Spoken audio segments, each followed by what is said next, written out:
Hello and welcome back to a brand new episode of the Pick a Side podcast.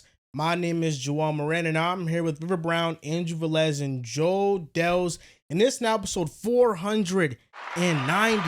On this episode, we're going to react to the big time news of the Knicks firing Tom Thibodeau after he led them to an Eastern Conference Finals appearance for the first time in 25 years. Then we're going to play a game.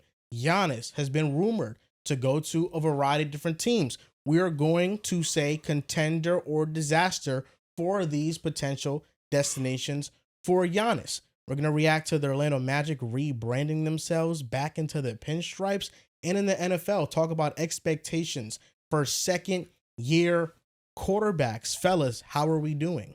Doing all right. Can't complain too much. Just worked a 12-hour shift today. Here I am, recording with the bros. Actually, I don't know if I've looked forward to a podcast more, if I'm being genuine, for the sole fact that I needed a getaway.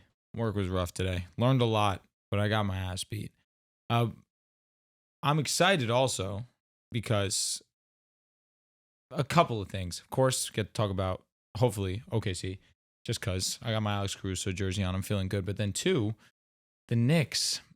This is like excitement, but like not really excited because I feel bad for Thibs, genuinely. Like I feel like he sparked the change for the Knicks. But this is new. This is a new generation of New York basketball, and it's cutthroat. They're not accepting anything less. I'm looking forward to having a conversation.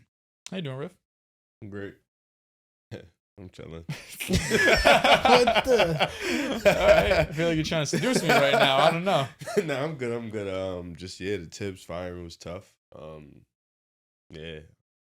No, I'm doing good, man. Doing good. You know, it's been a great day so far. We're recording at 10 o'clock right now. Did a bunch of short form just before this. How you doing, Joel? I'm doing good. You sound a little burnt out, and Riff sounds a little awkward right now. Yeah, I'll be honest, I'm just tired. I don't think we've ever started a podcast at 10. I think we did it Monday. Have. We might have done it Monday. A little bit before 10. It was definitely like 9. It's a calm 9. I woke up at 5 o'clock today. Shit, I woke up at 6. Woke up at Damn, 9. you're like Ashton Hall. Yo, that's a compliment. Yo, bro. That's a compliment. Ashton Hall is one of them guys. Yo, holy shit. Nah, yeah, man. Happy to be here, man. Our Knicks, man. Firing Thibs. There's a lot of things that are happening. This is like a dead space where there's not a lot of NFL things outside of OTAs, and the NBA Finals is coming up for sure, but this is like where everybody is starting to watch old NBA games and trying to, just have some down period. Yeah, you saw Jalen Hurts went perfect in OTAs the other day? I did not. Bet you did. I love quarterback tracking in OTAs. None like getting the monkey off your back and just playing the most free-flowing football of your career. Mm-hmm. Champions. Come with that championship. Justin Fields having a great camp. I don't know, man. That throw he had to Garrett Wilson was pretty Yeah, That shit was that terrible. throw against Eric, like, come on, let's lock it. Why Camp would they stuff- post that, first of all? Yeah. Why would that they was a post bad that? throw. Remember when Tua had underthrew Tyreek Hill and they yes. fired the media guy? Good. You're not supposed to drop shit like that, bro. You gotta keep that in camp. Maybe he genuinely thought it was a good throw. He's not measuring quarterback I mean, play. he did throw the ball like 45 yards Yeah. on a rope. Like, Listen, if you're a social media guy and in practice there's a 50-yard touchdown, yeah, you're like, whoa, that's crazy. And the internet is just 50-yard like bomb. terrible. Look at this guy. Yeah, He's the a fucking bot. guys that can't even throw 20 yards are saying that this throw is I wonder if he got terrible. a job again. hope so. Probably. Hope so, for sure. Yeah, Tua's been firing back. In last year, his press conferences, he's always saying the verbiage of plays. And he's like, yeah, but you can't do that, huh? It's like a flex for him. Like, they ask him, how hard is it to play quarterback? And he's like, there's a lot of things that go into a pre-snap. And then he calls the cadence for what everybody's job is. And people realize like how tough it is to play quarterback and to even call plays, that process of it. No, I mean, I absolutely love and adore that man. No. What's so funny, Riff? You think he's joking on him? That's the way he did. That's the way he had his. He's like, oh yeah. That's how it sounds to me. That's how it looks when he does it. He's an upbeat guy. Yeah, no, I mean he's right. It's just very hard. It is not easy. Tua's part Samoan, right? I'm pretty. I think He has a whole sleeve. He does. As of recently, I've just really been appreciating his accuracy. Okay. You've been going back and watching. Last film? name. I'm watching everybody. Okay. Word. Who's you been the most impressed with that you felt Hold like he on. wasn't impressed Hold with? on. Can't skate past Elite that. accuracy. Did you know that Brian Dable said that he could throw a ball through a pee hole? That's what he said. Brian Dable said said that. Yeah, he said that. So, back but in Alabama. me saying it doesn't move you. Oh, he's always been accurate. He has. Yeah. That's really like his claim to fame. Yes. Like Yes. Going with anticipation. Yes, accuracy. his claim to fame is anticipation and accuracy. That is really that. I don't want to say that's it because there's other things about his game that Those are are good. two most positive traits, two cream strongest of the traits, crop yes. trait, like near top of the league traits, are that. He's That's not breaking why- any news by telling you that. Yeah, that's No. why. It's That's like, why you're like, he yo, started. like Rib goes to me. He's like, yo, Lamar's pretty fast. Yeah, you say It's that like- you say that you say what Joel said in 2022. They call you a lot of mean names. You say what Joel just said right now. It's like the sky's also blue. Type shit. So I like that. He's so accurate. Finally Man. figured it out. He huh? genuinely is. Like I know that No, he we're is. joking. Like I'm no, being serious. no, I know I'm you not are. joking. No, I know you are. That's why. Like, I really hope he stays healthy this year Talk. because I think that Is Tyreek back if he's healthy? if Tua's back, is Tyreek back? No, yeah, that's what I'm saying. I feel very confident that that could be the case. However, I'm all in on Jaylen Waddle being back this Okay. year. Like that's really what I want more than anything. I say Hopefully he all can stay in. Like healthy.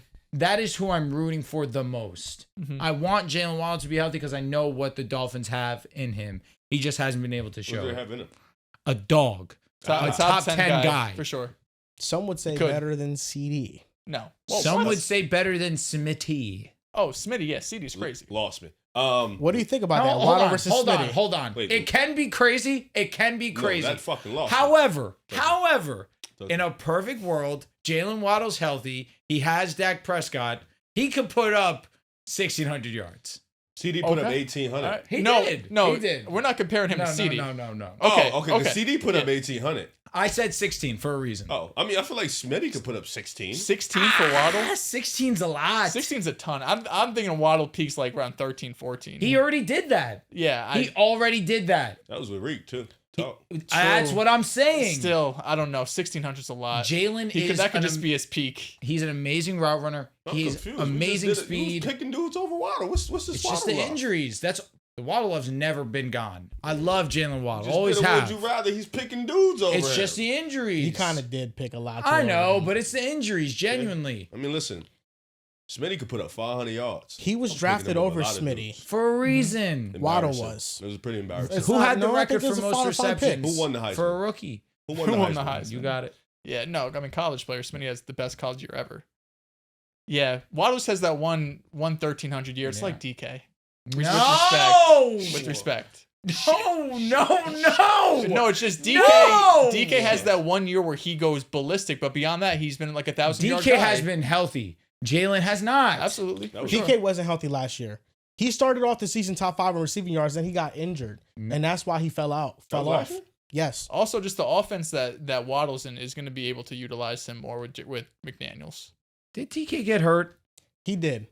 He missed some time with it. He was He did playing he really did miss well. Some time. He did miss some time. He was I on think the Waddle's sidelines better. Don't get me wrong. I think he's better than DK. He is better than DK. But I'm just saying, like, if you're like, well, Waddle had that 1,300-yard season, that's like, okay, DK did too, you know? DK played 15. when did he get hurt though? Like, do you look at the game log and stuff? I didn't do all that. Yeah. Is He it got like- hurt in week 8. Yeah.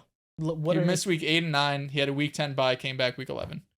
what were his stats before the He had injury? 4 fantastic games, 4 out of 7. He had 300-yard games, a 99-yard game. Week 1 was bad against Denver, but then 55 against Giants, 40 against San Fran. Yeah, he was He was balling. playing good. He was playing really But well. then also second half, JSN came in. And he's like, you know what? No, this is my team, and He became also the guy. dogged against mid secondaries. He dogged against New England. Christian Gonzalez, legend. I respect that's him. not mid. I respect him. No, I Was respect he him. hurt? Miami, Detroit, Miami was a great defense last year. not early in the season. Not early in the season. And then Atlanta. Atlanta doesn't count Why? because I don't think they're good. That's exactly my point. Yeah. I know. I agree with you. Oh, okay. Yeah, that's why I don't count that game for Bo Nix either. Listen, I hope Waddle can get Or back. Detroit. Detroit counts. Their secondaries was bad. When Detroit did they counts. play Detroit? They played Detroit in healthy? week 4. He doesn't. He did. What did he have? Maybe the final That was numbers the were that better. was the primetime game where Yeah, they Kenneth were Walker fumbled. went crazy. He fumbled in that game. Kenneth Walker had like 3 tutties in that game. Geno Smith fumbled with his arm. No, And he was throwing dog shit. DK fumbled in that game. 100%. He had a great game, didn't They he? had a drive and he fumbled. He did have a fumble. Yeah, that's what stalled him. That's why Geno had to start playing. He hero fumbled mode. 2 weeks in a row against the Giants and Detroit. Makes you think. Regardless. Waddle's better than DK. Lost I both those agree with games. I'm with He you. is I'm better with than you. Also DK. listen. I'm just saying, I just need Waddle to. He needs to be healthy because the thing is, he's been playing these last few years too, but he's been playing injured. Did I take George Pickens over Waddle? If I did, put me in I prison. think you did. I'll Put be me in honest. jail. You're getting real nasty. Put me in You jail. and that guy in the corner, but that guy in the corner What'd is I always a do? nasty dude. About Waddle? Yeah, Who did I take over in Pickens? yeah, I think. Well, I so. just took Waddle over Pickens now, so got you both ways, buddy. Yeah, I don't know. No. But no, it was CD over Wide Tyreek. receivers. That was more of what it was when we did that short form. That was understandable. Yeah. So I'm like, all right, like Pickens. Why'd you compare CD and Waddle to closer. Jaylen Waddle? Why'd you do that? I didn't do that.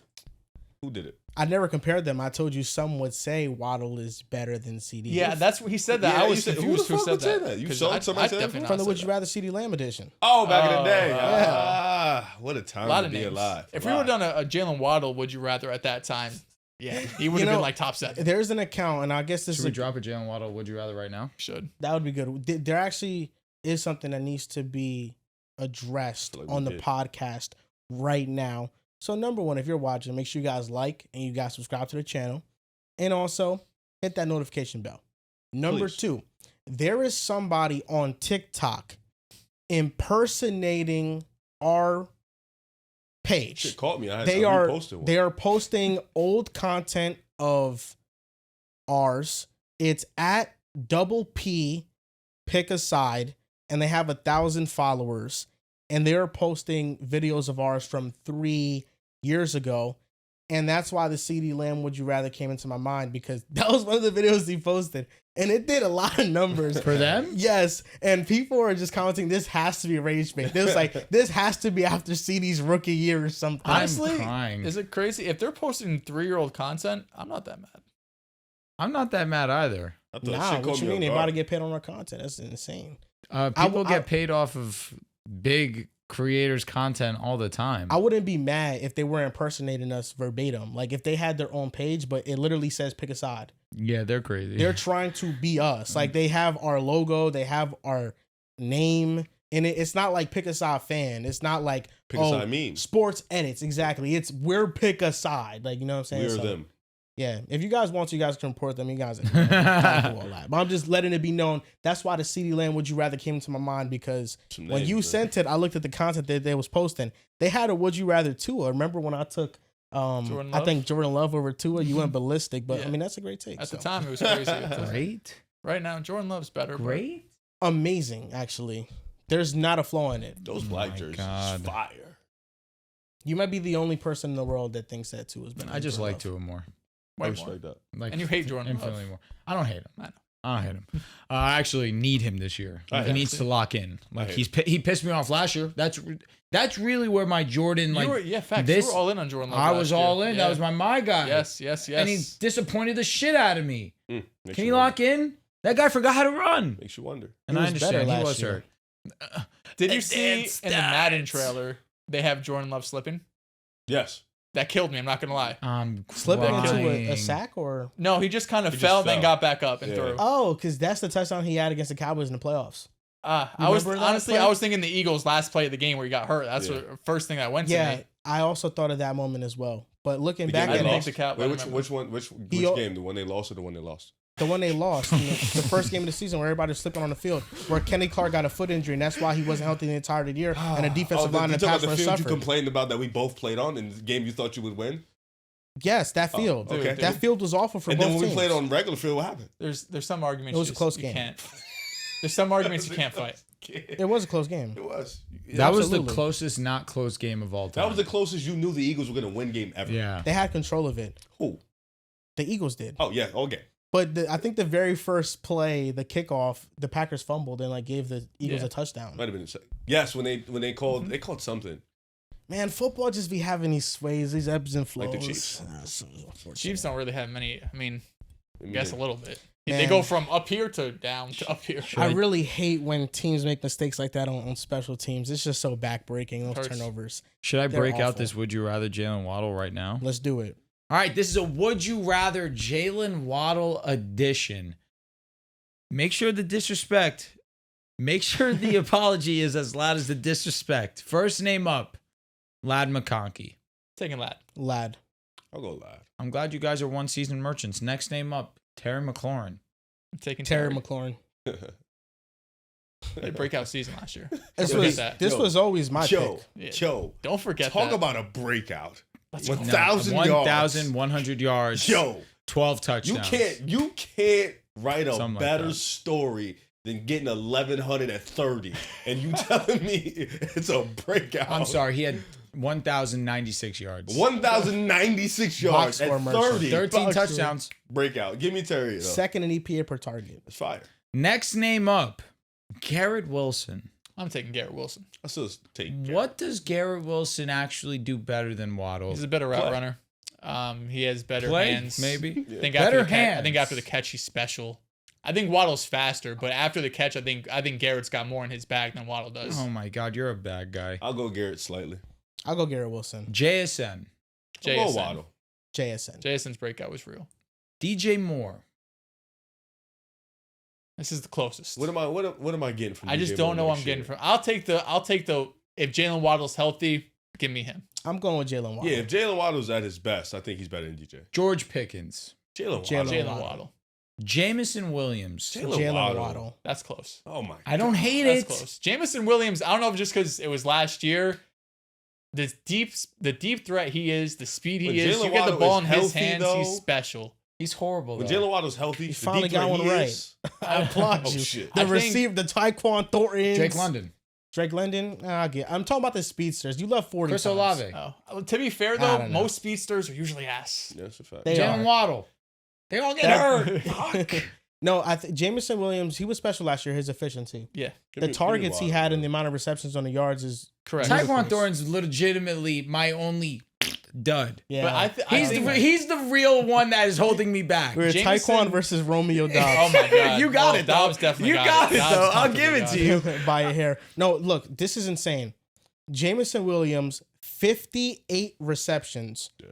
1,001 yards, Baby Deshaun 7 touchdowns. He averaged 17.3 yards per reception. This is who Jamison Williams is supposed to be. That's this why is what I he, was who he so was at excited Alabama. This is about why him. he was a This first is round pick. Deshaun Jackson variant. He got hurt and he had a stupid suspension to start his career, so he starts off slow. He was still kind of like a role player last year. Yeah. I'm giving Jamison And Williams. He I feel took like a Jaylen- leap. He but I took a feel leap in like- this game. I Jaylen respect it. Waddle- I would still take Waddle, but I love the respect. I feel they like were Waddle was showing him. doing that for 80 to 90 receptions a year. He though. was, was. bro. Like, He was. Like, he can do that for Now, games. Jalen's. I mean, Waddle's special when he's healthy. Give me Waddle. Rasheed Rice. Give me Jaylen Waddle.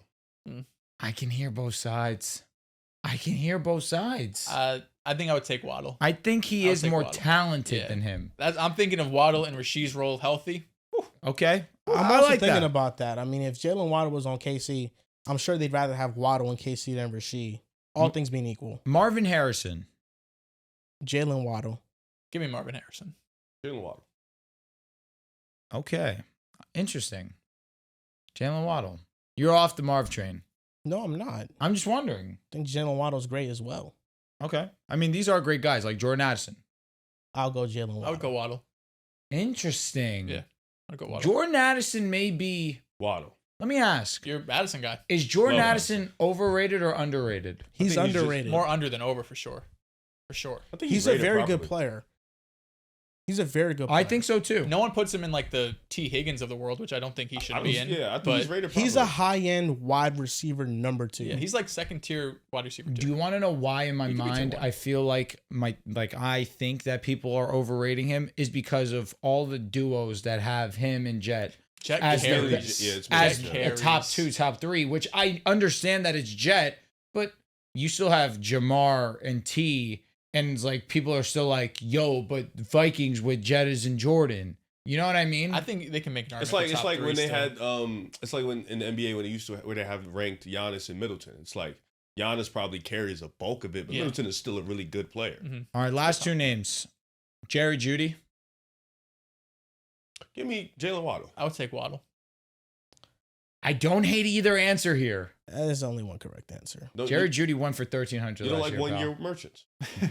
Coke. In year He 7. got me. Year 7. With Jameis Winston as his quarterback. Shout out to Jameis Winston. You do be slinging that shit. He really had 1229. Yo, more than somebody we named earlier. But I digress. And he's probably 4 years younger than him. And the last name, It had to be him. You know? Devonta Smith. Oh, give me Smitty. Smitty. Man. Comfortably. What does Smitty do better than Waddle? Better route runner, better hands. Is he a better route runner? Yes. One of the Is best he? route runners in the game, actually. Both of those Better are true. hands. Better hands, I'll give you 100%. Shit. Better. I don't want to say better deep threat, but I feel like he's just. I think it's He's arguable. just as good. Better at the catch radius. Yeah, Smitty he's- don't drop he's- the ball. Like No, he doesn't. Other than speed, Waddle what does just Waddle have? fast. Although the one drop that Smitty no, had that that shit lost you guys the brutal. game. Fuck, that shit hurt that mentally. cost me bread too. I remember Because, that was like, my last The leg, one bro. person that doesn't drop the ball is the one that dropped the ball. Like He was you wide expect- open. Yeah, wide open. Wide open. Like, that was a touchdown. That's the game. I would take Smitty right now too. Still won the Super Bowl. You did. I was one who picked y'all. Don't forget that. Did you? Yeah. Did you? Well, in the He Super did. Bowl, Oh, I okay. picked them every game. That's why too. you said that he's back. Facts. He did also say the Bengals are better than the Eagles. He did. Yeah, that was the Wait, moment. when did I say that? Now said it earlier. you really welcomed him back on the most disgusting, When I said slimy the shit I I've did, but I ever just want seen. to love. Is that like week 4? Yeah, I You think it fucked was up. Because somewhere after around you there. said that, oh God, shit went up after that. Just like OKC and me and you. I get it. Like I feel where you were coming from now. That was different. No, I get where you're coming from right now. This is- Like he- really. He really The been first month You of the really season, were the there Eagles too. there. were. But you weren't there. They From weren't. where? Y'all, He we're not gonna act wasn't like you were there. special. No, I'm saying with the. You got to think about it. He'd been with the Eagles since Jalen Hurts got there. And then Jalen Hurts got bad in his eyes and he turned his back on him. I You just never got there turned my because back of on anything. Caruso. I just said he wasn't playing well at the time. It's not the same timelines, you know. No. I was there before Caruso. Not really. I never Last stopped. year I was the one who was highest on OKC. They were the 1 seed. Were you? 100%. Is this like you had them in the 4, we had them in the 5 seed type vibe? No, I had them as top 6 lock. I don't Oh, remember. I don't remember either. I'm not gonna go that Right, far. Brian. Either. Yeah, I'm not gonna sit here and say you're lying. Either. No, I know for a fact I had them top 6 lock. Wait, so does that mean you're in, or you just were high on them? No, I've always been all in. Okay. But then he in the Super Bowl. No, Super Bowl, no doubt. I got it wrong. There's no way around He it. had. I got it He wrong. made an oath. I did make an oath, I don't give a damn. and Well, I'm grateful. He also picked Mahomes, and it's not a bad pick. At that Well, moment, it was bad. It was bad last year. No, it's one of the all-time bad picks. It was a bad pick genuinely. last Yeah, because that was belt. No, they got That was fucking belt. That was some insane belt. Like, Oh my god! dude, like the Enjoy score those didn't. moments. The score. Oh, it was the best time of my life. Just I was like, like, yo. keep going, Jalen, The please. score didn't really tell how much belt it really. Nah. Like you really had to just sit there and watch what we were doing. Yo, to they them. could have kept going. Yeah. No, they we could- could have put 60 on Shout the out to board. the stat padding. Yeah, Sure. like we could have did it to them. When Jalen threw the bomb to Smitty, I'll be Shit was honest, over. it was out. It was just, dude, It was out. they set that up from the motion. Like, bro, we're gonna throw this bomb. Just beat him. Oh my god. Smitty did it. There's Waddle. Yo, be honest. What didn't Jalen do in the Super Bowl? Like, name it. Anything Name it. Mahomes couldn't do. Yo, they don't want to talk about it. Shout out to Mahomes, obviously Talk. being a 3-time Super Bowl champion, whatever. 3-time Super Bowl MVP, Two-time MVP. 2-time MVP. How many All Pros? He's got a few of those. They don't want to talk about how, thank God they've won the Super Bowl, because if not, he'd be the most overhyped quarterback of all time. How he won the Super Bowl. Yeah. Ultimately, that's all that matters. His numbers are mid. It's kind of like LeBron's 2 finals. Oh shit. Which ones? His first 2, What's mid about him? he was terrible on them. Oh, like actually playing in them. Like, Yeah, Oh, 07 not the ones he Spurs. won. 2011 Mavericks. Oh no, he was terrible. Yes. Horrible. We all got some leeway. He's still a GOAT. Still the second best quarterback ever. And the one thing I will give to Mahomes, he turns up in the playoffs. He does. Yeah. This one, He did. he balled against the Bills. Yeah. He balled against the Yeah. Bills. 2 years ago, he was OD in the playoffs. 3 years ago, when he got an ankle injury, Mhm. he was insane. He's always awesome. They played this year the It's Texans the regular season. doesn't and give a the damn. Ravens. Correct. No, the Bills. Who? Texans and Bills. The Chiefs beat the Texans and Bills. Yeah, the Yes. Texans In the game was playoffs. whatever. It was close, but It a was lot of close. their It games was a were good close. game. It's But that an elite defense was defense. great. Yeah, yeah. It was. Great, well said. The Bills game was amazing. He Always. was It was all he time. was He was amazing. flawless. Yeah. He was I'm really flawless. talking shit on Mahomes. It's the postseason, obviously. Because he's that really Eagles good. game was. It's just the regular season. He just cruises. He's still number 1 all time in a ton of postseason stats. Even with Yeah, the- that's gonna the fall Super off as he Bowls. gets older. longevity. No, I don't think Will so. it? Hope. One can only. They hope. just got Josh Simmons. I can pray. Just got Josh. They got their Simmons. left tackle of the Okay. future. That's I heard dope that as so hell. many times. How many times? Orlando At least Brown. 3 in the last 3 years. I feel like going through tackles left and right. Orlando Brown didn't won a Super Bowl with. That's true. But he was supposed to be their They franchise won guy. a Super Bowl with Joe Cole Tooney Harvey. was supposed to be their franchise guard, and then they traded him. He was older. They Had to needed pay to him. cut costs. But I would have kept Joe Tooney over Trey Smith. That's me. I think he's just better.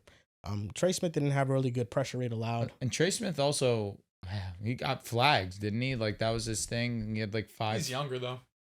facts. He is. Jawan Taylor was the penalty I machine. know on he's that team. dog.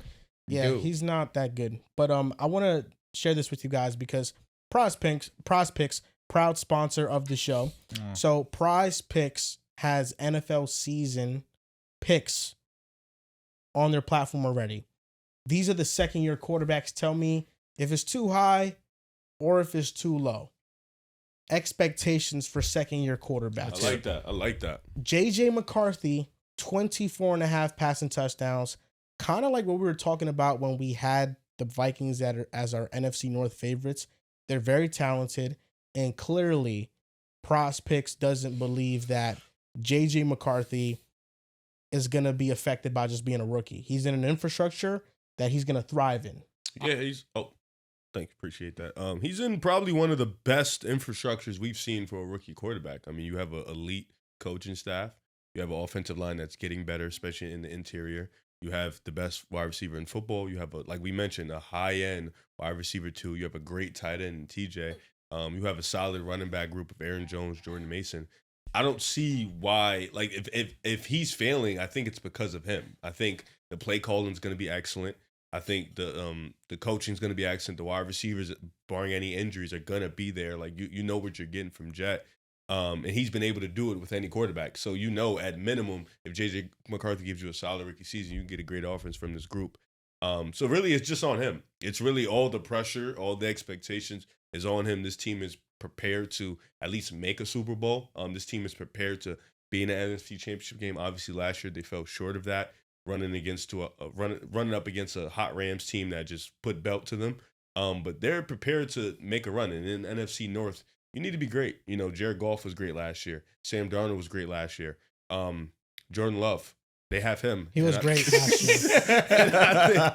He was 6 in QBR. I love that Jordan Love's been the running joke this Packers, offseason. yeah, Like, for you guys. No, obviously. Yeah, and I never said he wasn't great. Just Jordan Love's there. 6 in QBR. Yo, Yeah, what I if he did- was Down saying, season. Yo, What, you- he didn't I- even say anything about Jordan Love. What's there to say? Yeah, I didn't He say just that. said Jordan That's Love. all I said. Was Like, all I said. yo, Nothing why negative, is- nothing positive. You took it Hey, negative. disrespecting J Love. What did I say? Why is rude He about knows that? it. Said He nothing. said He Jordan Love. Yeah, Jordan Love. Nothing to be said. It's like the shit he does is unspoken about. Really, like you don't speak about it. But yeah, like JJ McCarthy, he has That to was play something. great. He has to be great, and I think he will be. So you're saying you're gonna go higher? on Higher that. or lower? Like, do you think 100% higher. is this too or is this too high or is this too This low? was do you one of think? my hot takes. I think he gets 30 touchdowns in his rookie season. Like I think he can do it. This is the one time where I hate the name of the show because in supporting Rod with me. JJ McCarthy, which Michigan. I'm going to. Here we go. There's no way I was ever not going to.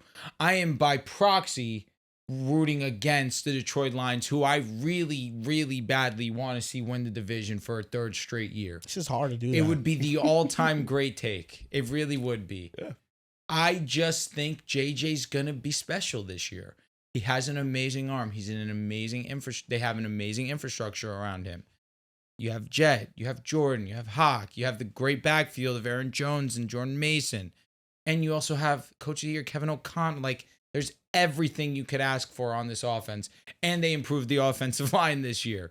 You just got everything. I think he's going to be special. He's going to have more than those touchdowns. Yeah, I think this is the right amount for him. Like, if I had to pick higher or lower, I think this is too low for him. I think he will finish with more passing touchdowns. And I think he's going to be a franchise quarterback. I think he has all the tools to do So, to Dels, do so. without saying higher or lower, what do you think J.J. McCarthy will do this season in terms of expectation? Well, I said on the last episode, I think the Vikings win the division. I understand that, it's his first time, of course, going to be starting with high expectations, but Kevin O'Connell has given me no other reason not to fully believe him, whether it was Kirk Cousins later in his career, of course, for the Achilles, whether it was Sam Darnold in a year that very few expectations around Minnesota, at least not winning, 14 wins, barely winning, almost winning that division, I should say. I think McCarthy's going to have a good year. So McCarthy is the only quarterback here that didn't play last year, and he's number 1. PrizePicks then has Bo Nix number 2 at 24.5, and Jayden Daniels number 3 at 23.5. Two of the rookies that had two of the best rookie quarterback seasons, with Jayden Daniels winning Rookie of the Year. Do you think Jayden should have been higher than Bo Nix, or do you think they factored in the rushing and that's why they had Bo Nix higher? What do you think, Riv? I think you're saying should Jayden been higher than Bo Nix? Yes. I get why he wasn't. Bo Nix, broke the record for passing touchdowns for a rookie. Number 2. Number 2, pardon me. Jayden is more of also a rusher too. He has that in his game. But I still think you should have got the respect of Jayden getting number 2 just because I think he's a better talent. I think he's a better quarterback. And on top of that, they brought a couple guys in for the wide receiver position, like Cooper Kupp and stuff, who maybe should have a solid year at most. And I just think you expect constant progression from Jayden. I'm not saying you don't expect that from Bo Nix. It's just I think he has a lot more potential. So I think I would have had Jayden 2, but I'm fine either way. Bo Nix 2, Jayden 2, it really doesn't matter. I think out of respect for what Jayden did last year, having the best rookie season we've ever seen, you should have gave him the top spot. Not just 2. You should have gave him number 1. I know that his game is to be well-rounded, be the guy that's going to attack you on the ground, also dart you up if you need him to. You bring in Deebo Samuel too, he's going to get his screen game work, and who knows how many of those can be a house call. Of course, you know what he's going to do with Terry McLaurin last year, one of the best connections we had in the game. He should have been number 1. Jayden Daniels was the best rookie quarterback last year in the totality of it all. He was fantastic, and I think that he should have gotten that respect from PrizePicks. However, they made it easy for us to go and take more on his touchdowns. As for Bo Nix, I do like the line. I'm interested to see how our skill position players look this season. I told you guys I'm not the most optimistic about our group. I'm optimistic about our team. I think that we're really well-rounded. We still have one of the best offensive lines in the game. And on top of it, we got Sean Payton. He's going to draw up great plays, and Bo Nix is going to go out there and execute. 24.5, considering what he did last year, considering the fact that he went the first 3 weeks without throwing a passing touchdown, yeah, I like that.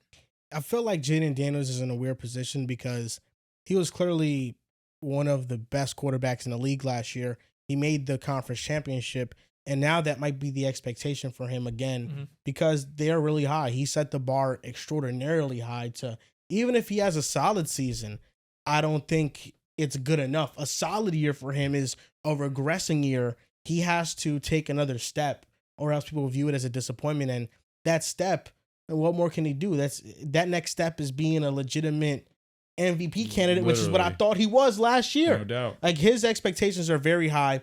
Caleb Williams is 4 at 22.5. I get it. Improved offensive infrastructure, Ben Johnson. And then tied for last place is Penix and Drake May at 19.5. Penix, you kind of trust the weapons around him more, but Drake May, I just think, is a better quarterback. Yep. All in all, I think all these second-year quarterbacks having these high of passing touchdown projections just showcases how high everybody is on this specific class. They broke out last year minus JJ because of injury and learning under Sam Darnold. But now this year, everybody's going to get to play, and this is going to be an exciting season, a new crop of young quarterbacks coming in and changing franchises. It's very rare to have this many quarterbacks drafted in the first round, and a year later, every team still feels good about them. You know, like, you could think back to like the Luck RG3 year, but it's like, yeah, you don't have 6 quarterbacks drafted. Of course, the Colts and Commanders, Redskins at the time felt good about their pick, but we had 6 quarterbacks taken in the first round, and everyone still loves their selection right now. I think this class could go down as one of the best of all time. Of course, they need to accumulate Super Bowl wins and MVPs and everything like that. But in terms of depth, like 6 potential franchise quarterbacks is insane. Yeah, look at 2021 when everybody thought that they had their quarterbacks. Trevor Lawrence is still on his team. He got his paycheck, obviously. Zach Wilson, Trey Lance, Justin Fields, Mac Jones. That's the thing. Even in the year later, it's like Zach Wilson. Like, you felt good about it, but I don't think as good as this crew. No. Justin Fields, the same thing. Trey Lance didn't play, but still didn't feel as good. Trevor Lawrence, first year with Urban Meyer. You're like, okay, it's Urban Meyer, but Jesus Christ, Trevor Lawrence didn't know you could play this bad. That's a fact. So it's a testament to how good all these guys are. I feel like Penix, he had flashes, even though it was limited opportunity. He's probably the one that probably showed you the least out of all those guys, not named JJ, who obviously didn't play. But even still, he had the moments where you were watching, you're like, yo, this guy's arm is crazy. He was excellent. He's making great decisions. He's pushing the ball vertically extremely well. Him and Drake London have amazing rapport, really fast.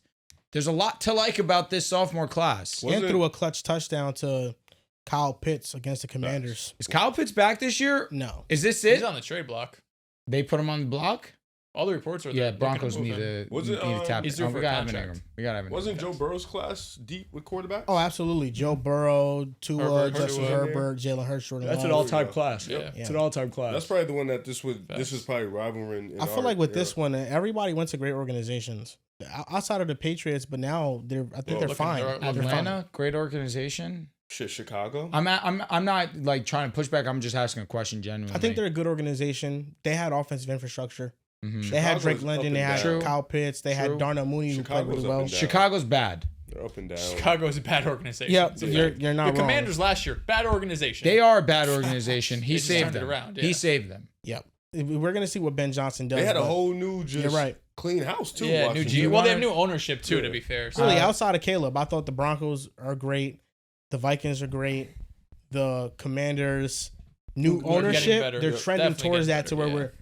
the public trust is trusting in them a little bit more now. yeah, also that get class, else. that class definitely been better than this one. I was more just so saying like after a year because Jordan Love didn't play. Hurts played like a couple of games at the end. Jordan Love didn't play for 3 years. Yeah, Stamp Burrow it- got hurt. Tua got Stamp hurt. it. That class is going to be better than this one. Yes.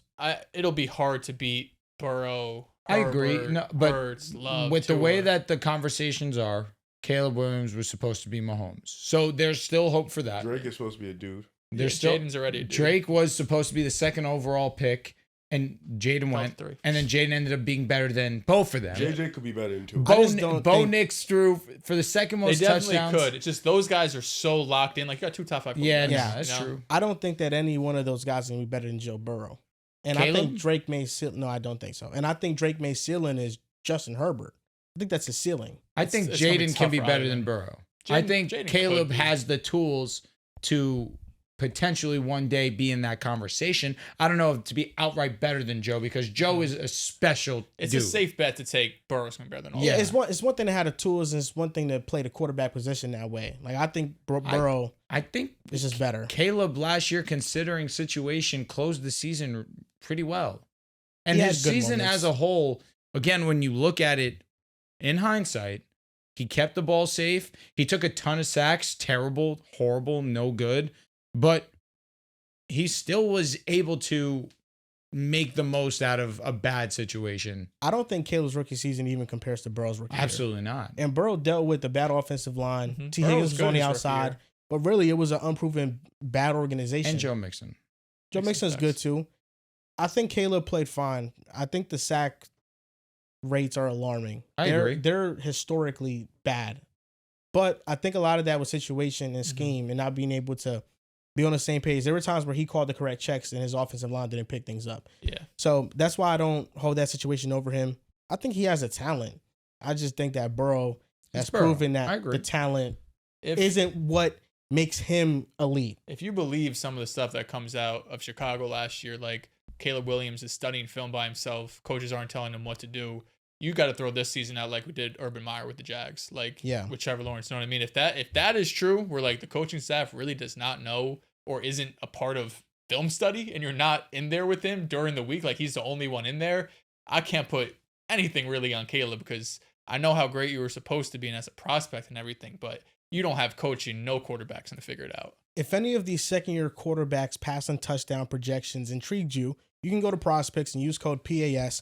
Support the podcast if you'd like to do so in another way.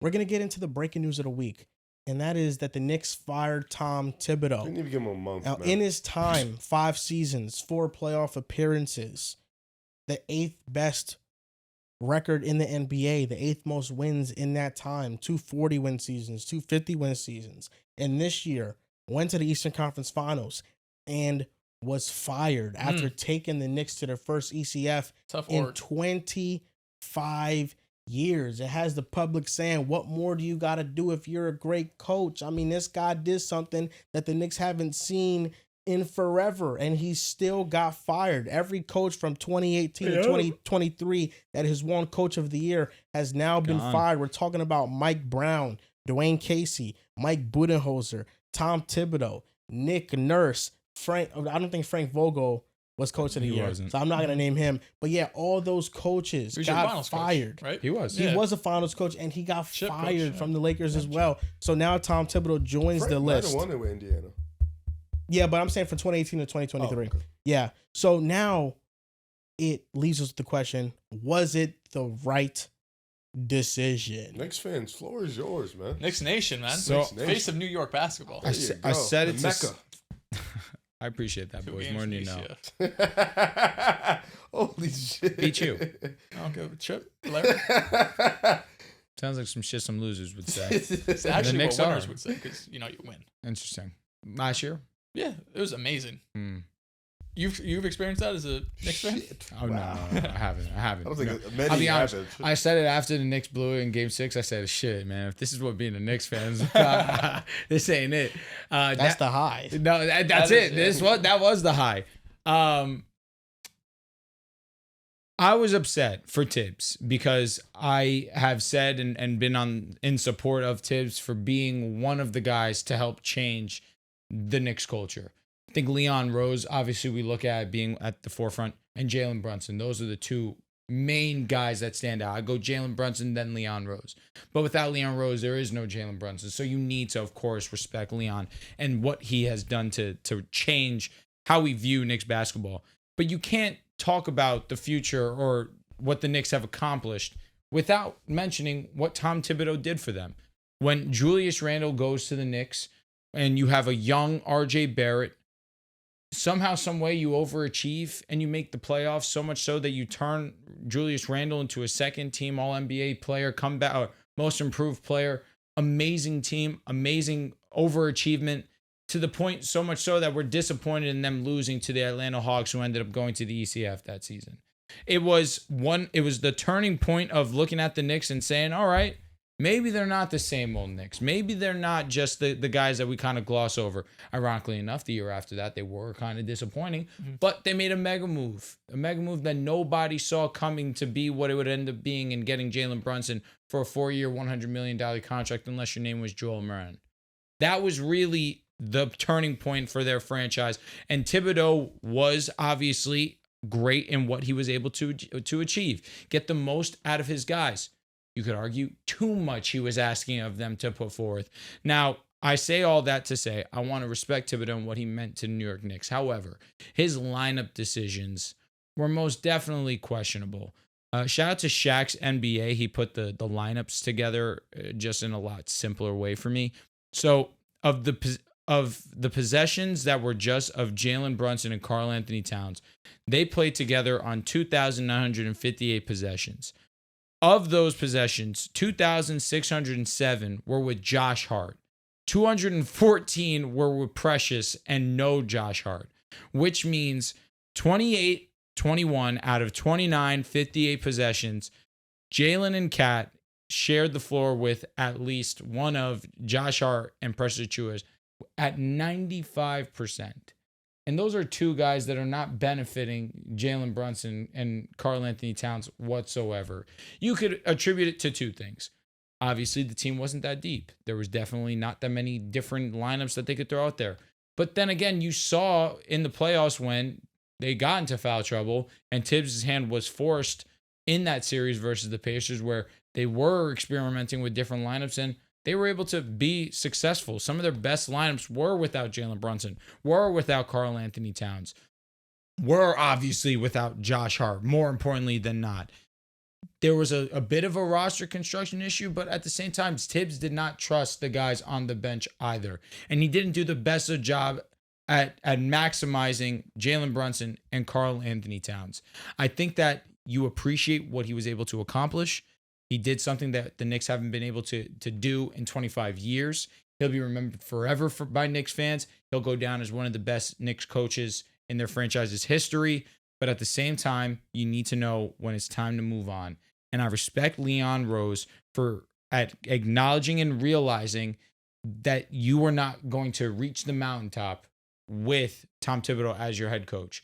And sometimes you need to make the harsh decisions. I think about it because, again, I watched The Last Dance a nauseating amount. Jerry Krause made the tough decision of firing Doug Collins. I'm not saying that Jalen Brunson's Michael Jordan, but that was after that was after an ECF run going against the Detroit Pistons. This was the most success that your team had seen in its franchise at that point in time. And you had to make the tough decision to realize he's good, but he's not great enough. He's not good enough. And they moved on to Phil Jackson. Who knows who's going to be their next head coach, but at a certain point in time, you needed to make the tough decision. Thibodeau's good, but is he great?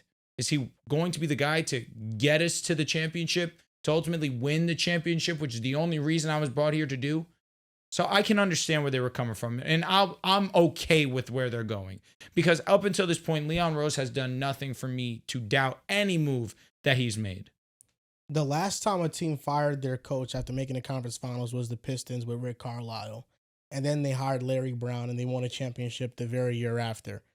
There has been, though minimally, moments where this has happened. So this isn't an anomaly. This isn't an outlier, a one-time event. I think this season was a tremendous overachieving headache. That's how I would describe the Knicks season. In the regular season, anybody that covers sports, that covers the NBA, the Knicks were the biggest pretender in the league. They couldn't beat top teams. They looked disappointing every time they played on prime time for the most part. In the first round, all due respect to the Pistons, every single game came down to the wire. Every game, Brunson had to be flawless in the fourth quarter for us to win those games. You can argue, although we won the series, the Pistons outplayed us and they didn't have Jaden Ivey and they didn't have Isaiah Stewart. That, to me, was an underachieving first round victory. I thought we didn't look good in that first round. In the second round, we make 2 comebacks against the Celtics, but they did build up those 20-point leads. Is that a sustainable way to win? Probably not. And then in the Eastern Conference Finals, you play the Pacers and you go down 0-2. You drop the first 2 games at home. The regular season, if I'm splitting up the season that the Knicks had into 4 parts, the regular season, the first round, the second round, and the conference finals, I would say one of those 4 were overachieving, I feel good about moments. The Celtics series. I didn't feel good about the Pistons series. I didn't feel good about the Pacers series. And I didn't feel good about the regular season. So although we made the conference finals and it will be spun in a way that we were 2 wins away from the NBA finals, ultimately our coach didn't put the team in the best position to succeed because all year long, he ran the starters to the ground.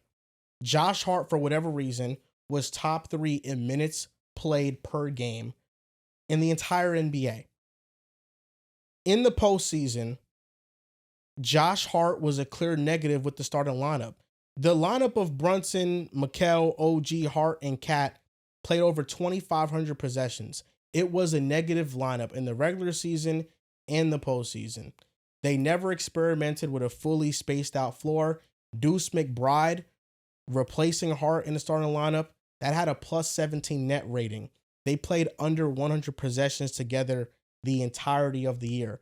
Now there could be different things for that. I'm not going to act like Tom Thibodeau doesn't know what he's doing because maybe he didn't play Deuce McBride because now you have 6'1 Brunson, 6'1 McBride, and Cat a major defensive liability. And although McBride shows effort defensively, he is still small and can get picked on. So maybe Thibs just thought it wasn't worth it to maximize the offense in that way, in which I would disagree with.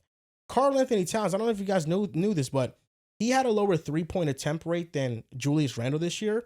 And Julius Randle attempted more threes in the playoffs than Cat playing 100 less minutes. We're talking about, this is Cat's game. 4.7 threes per game attempted was his lowest since 2019. This was supposed to be a maximize, Cat at the 5, spacing the floor kind of lineup. This was supposed to be maximizing his skill set as a shooter, and I don't think Thibs did that. He's a defensive coach. This is an offensive slanted roster, and I would like a coach that brings a more modern offensive approach to the team. Now, who that's going to be, I have no idea. but I do think that Tom Thibodeau has reached a ceiling as a coach. I don't think he can get you all the way over the hump. He is third all time in playoff series losses when he has been the higher seed in the matchup. Yeah. That's third all time with 7. Some was with D Rose and he didn't play. One of them was with D Rose. It was like 2 of them. Didn't he win a series with Nate Robinson? No, yeah, but they wasn't higher. They were lower. I'm saying like 2012. The one with the Philly one. The Philly series. For sure. And then after that, 2013? 2014. It might have been one of those years, but I can't believe the Philly team actually won. They were good. Even after D-Rose got But those are 7 losses when you're the higher seed, and you got to finish the job in those moments. So I'm looking forward to what the Knicks do next. I do think this was the right decision, but then I'm also torn on it because is Thibs to a degree being scapegoated? If you ask yourself the question, can Brunson and Cat win at the highest level, meaning can they win a championship? Can a duo where your top 2 players are major defensive black holes, can that win a championship?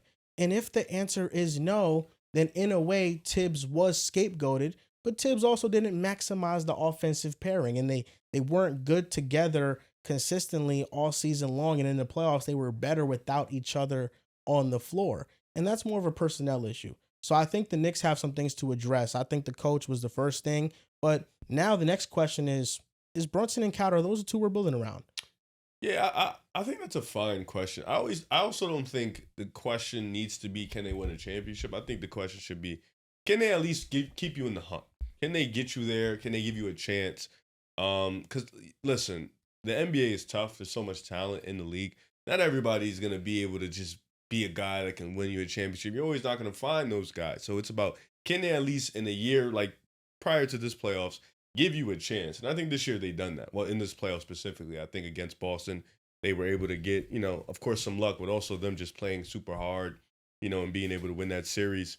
Boston choking 2 games, and then the Tatum injury was unfortunate. And then them running to Indiana, who was just a better team. I think Thibs definitely, he's a good building block. I think Thibs is a good coach. I think defensively, he's been one of the best defensive coaches in basketball. Even running back to his days with Chicago, I think he's always been stubborn in his ways, though, he has a short leash. He doesn't trust everybody. Loves to play his starting 5 a ton of minutes. And I think with this team, you mentioned it, like the lineup changes, like Drew mentioned it, the lineup substitutions were a little questionable. His adjustments weren't the greatest. He's never been this bright offensive genius. He's always, relied heavily on the backs of his defenses, going to Minnesota, Chicago, and now New York. And even last year, that team was built so perfectly for him because it was about physicality, toughness, grittiness, and defense. And that's kind of what Thibs preaches. That's the mantra that he is. So, I think this year, like you mentioned, they were more offensive minded. You wanted to maximize Cat. You didn't. That's never been Thibs' best games is working with those defensive centers. We've seen Joakim Noah have the best moments of his career next to Tom Thibodeau because that's more of his center, that's more of his speed. His defensive teams still are able to get 5 seeds, 4 seeds, 6 seeds because that's just what he preaches. Don't know who they're going to draft. I thought they were going to look into getting one of the Cavs assistant coaches. They just had one of the best offenses in basketball, had one of the best offenses they've had in a long time. But I definitely think New York should try to get an offensive-minded guy. What they do around the margins is going to be super important because I think this team is not capped up, but you don't have many picks to just send down and get guys. You don't have many contracts to send out and get guys. So for the most part, you're stuck with OG, which is fine. You're stuck with Brunson. I think you're stuck with Cat. McCall is going to be a question mark. Do you trade a guy after just trading 5 first-round, 6 first-round picks, whatever it was, for him, and how valuable is he to the league? You're probably not going to get the same value back. Josh Hart, you're probably not going to get the same value back. You're probably going to have to attach a pick or a couple seconds. Mitchell Robinson, with he had a great playoffs, I agree, but offensively, he doesn't provide you a ton. And on top of that, his injury concern is always going to be a problem. How much value does he have? I do think Deuce McBride is dope to play. But, guys like Cam Payne and stuff like that, you have to fill out those type of roster spots. So New York, like we talked about before, Boston's going to be sitting on the shelf next year. So it's really them, Cleveland, Indiana, who I think is going to probably be the best team in the league that we're going to talk about in the East in the offseason because they made the finals. And then you have these other teams like Detroit that can make a move. You know, what does Atlanta look like this offseason? How many moves does Orlando make? But I think New York is still pretty comfortably over those teams unless a major move is made. So you don't have to do too much, but I think this is the first sign. I don't think it's a bad move. I don't think it's a good move, but it was a necessary move. Yeah, I think Thibs did what he was brought to do. When you get hired for the Knicks at that time in their organization, you're looking for someone to kind of steady the ship, build culture, and that's what Thibs did for 5 seasons, right? I don't think he was necessarily brought in first day when they're interviewing him like, yo, like, you can win a championship here. I think you're saying, listen, we have a lot to work with, or we have a lot to work on, I should say.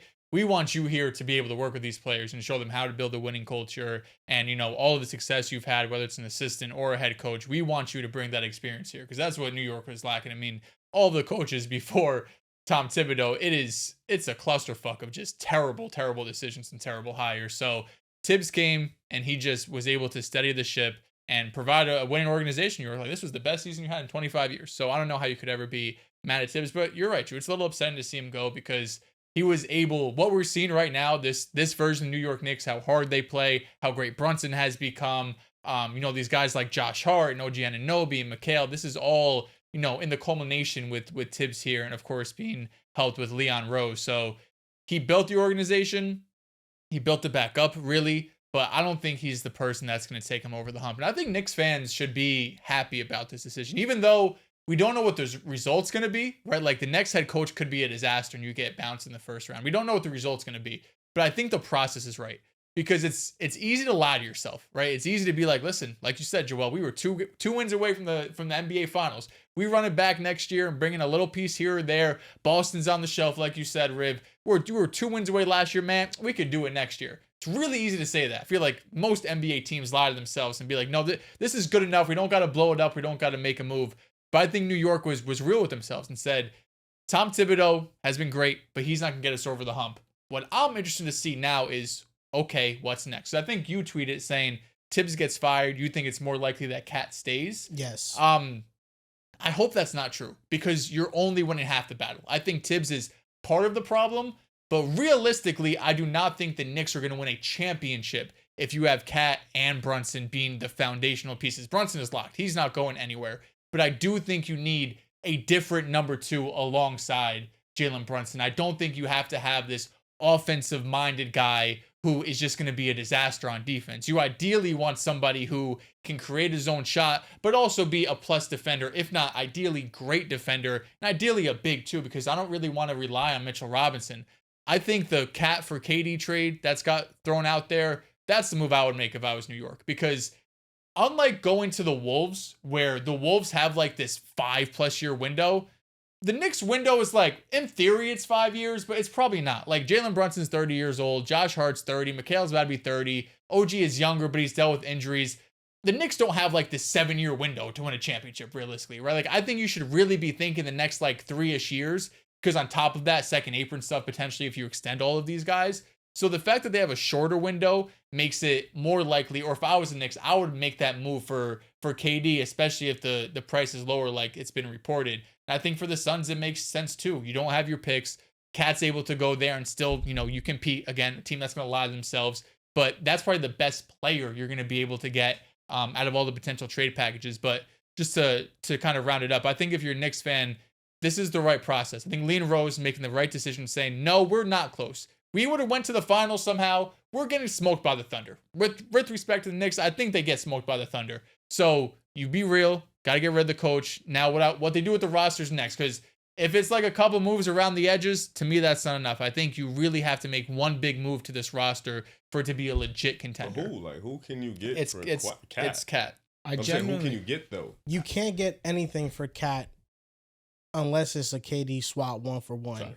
And that's what I was saying when we first traded for him. It's a contract that is viewed 55 around mil the next 3 negatively years. around the league to where teams aren't jumping to trade for a 5 that can't guard. He's an awesome offensive player, but he can't guard. And the point that you brought up is the point that I've brought up to a lot of Knicks fans, that they don't like the idea of Kevin Durant.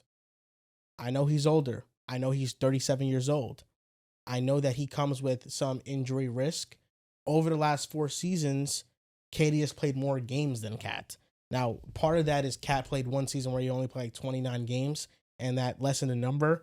But overall, KD he's not playing 80 games or 70, but he's playing 50 or 50 more. You know, it's more than enough if you have a good, solid foundation and a team that can rally when he's not sharing the floor. In the next 2 to 3 years, who gives you a better chance to win, Kevin Durant or Cat? I think it's KD. I think this upcoming season is definitely KD. The year after, you might think about it if KD regresses in any way, though. But I would still probably take KD. And then that third year, I'll probably begin questioning it. But KD's on an expiring deal. He comes to the team, you re-sign him for 2 more seasons, you extend him, and it's probably cheaper than keeping Cat. And he brings better offense, and he's a way better defender. So to me, I like the KD move a lot, and I know people are sour on it because it's Kevin Durant, but I like it a lot. What did Butler get? Was it 60 a year? I think 60. Yeah. That's what 2 I'm years, saying. Like, 120. yeah, I don't know. KD a year from now, he's probably gonna get at least 50. I mean, it's a possibility that he could. Probably gonna play all the way to 39, Can 40 though. I ask, did Cat's defense just completely destroy any good that he did this playoffs? No, Cat's still awesome. It's just like you got to win a finals. If that's what you're trying to do, win a finals, I don't think it's possible. You add Cat, you just made it as far as you've made it in the last quarter century. Absolutely. No doubt about it. I think that's what I have difficulty sitting with when it comes to the Karl Anthony Towns conversation. Because again, a lot of the points that you guys are saying, they're hard to dispute. I understand what you're saying. It's Kevin Durant. Cat's defense was very bad, so bad that it cost the Knicks in a lot of situations. However, I watched his offense save their season at times. I watched his offense elevate them and help push them through a Boston Celtics. I watched moments where Karl Anthony Towns, in a team where we know who the best player is, look like the best player at 20 times. points in the fourth quarter. There's no ACF. doubting that he is an offensive machine. There was a reference in it, 20 points No in doubt. game 3 of the fourth quarter. And that was a game where we could have went down 0-3 and he saved our season. Statistically, the Knicks in the playoffs were 7 points better with him on defense. I don't think it's a Cat problem in a vacuum. I think it's a Brunson plus Cat problem overall. Yeah. Where it's, okay, Cat, he could be your 5 if your 1 is like Drew Holiday. If you have a defensive point guard or a point guard that just can't get picked on. The fact that the Knicks, even if they surround these two players with Mikal and with OG and in theory another positive defender, there are still 2 players in Brunson and Cat that any elite offense can look at and say, we could run all our sets through these 2 guys and get elite shot quality. I think that's the problem. And I think the problem is not so like, is Cat not good enough? Is the duo capable of overcoming their defense?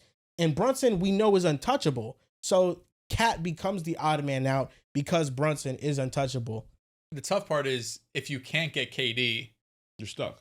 what? Yeah, like you kind of forced to Is run that it the back. worst No, I don't thing? think It's is. better than trading Cat for like pieces. Yeah. Yeah, I special. think you're just but- fine with riding it out. Like the Knicks are better than what, 90% of the league? But that's the thing, to get to that top 1%, like you'd be awesome. Like the Celtics team last year, Thunder team this year, like the Nuggets in 23. I mean, those are 3 awesome teams. But like we saw the Knicks make power moves to try and catch the Celtics. It worked. For Now sure. it's their time to make power moves and catch the new ghost, which may be unattainable. It may not be. It may be impossible to catch OKC because of all their future assets and all their young players. We know that. But I think what the Knicks have shown us and what Leon has shown us is to trust him. Whatever he decides to do, For sure. it seems to turn to gold. Joel made a great point though. If the Knicks would have went on a dominant run and then the ECF like went out in 7 games, you know what I mean? Like it was a really tough series. I'm with you. Mm-hmm. But I think the context of each series is true. Like the Knicks really battled against the Pistons, you know, and of course they beat Boston, which was a huge win. They had 2 20-point comebacks and a 15-point comeback, right? Like, of course you still beat Boston, but the context of the series was, shit, we play another 7 like that, it could go the other way just as easy, right? So Go 7. the result is different than the process. You know what I mean? Like, yeah, you did get to the ECF, but when you look at each of these playoff runs, it's like You weren't dominant. You were good. You were better than the other opponent, but they were a lot of games that could have gone either way. The Knicks, I think, are the first team since 1972 to make the conference finals to finish the playoff run with an even scoring differential. Since 1972, so what, the Lakers? The 1972 Knicks. The next year they won the title. Yeah, but facts, because you guys did go back to back. Essentially, though, the Knicks, like this playoff run, it was dead even. Like the scoring margin was dead even. That's what it felt like the whole run too. It's like what game? We know it's going down to the wire. We got some good. Can Jalen Brunson just do it one more time and we shit? got some bangers. More often than not, he did. He really did, man. Oh, I think not 1972. Yeah, I'm done. Uh-huh. The Knicks finished their 18-game postseason with an exactly even scoring margin, scoring 1,972 points and allowing 1,972 points. What year? No year. It was just 1972. I just saw 1972 and thought 1972. Right. All right. But ultimately, yeah, they scored as many points as they allowed. It was exactly even. That is crazy. So it goes to show, like, yeah, we got to the conference finals, 2 wins away from the NBA finals, but is this sustainable? Like, is this a sustainable way of winning? And maybe a coach could change all that. I'm not the biggest advocate for trading Cat. I'm not also the biggest advocate for keeping him. Like you said, I'll trust whatever Leon Rose decides. And if he thinks that it is in the best interest of the team to go out and get Kevin Durant, I will be fully supporting the move. You just happen to support that move. Yeah, all. If he keeps Cat, I will support the move. I will support either move that he makes. I think the number one priority is getting Josh Hart out of here. I think that's the number one priority. I just don't know what the value is in a 6'4" rebounder who can sometimes create something in transition. You know what you guys should try and do? It's not possible. I Giannis? don't think we could get Herb Jones. Oh. I didn't know if I think he knows where I'm going. I don't. He knows where I'm going. Zion? You good. think you're good? You're on something. Too many politics in New York. He's cooking.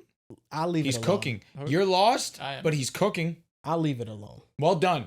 Yeah, I'll leave it alone. Not on my team. All right. Not on my team. No distractions.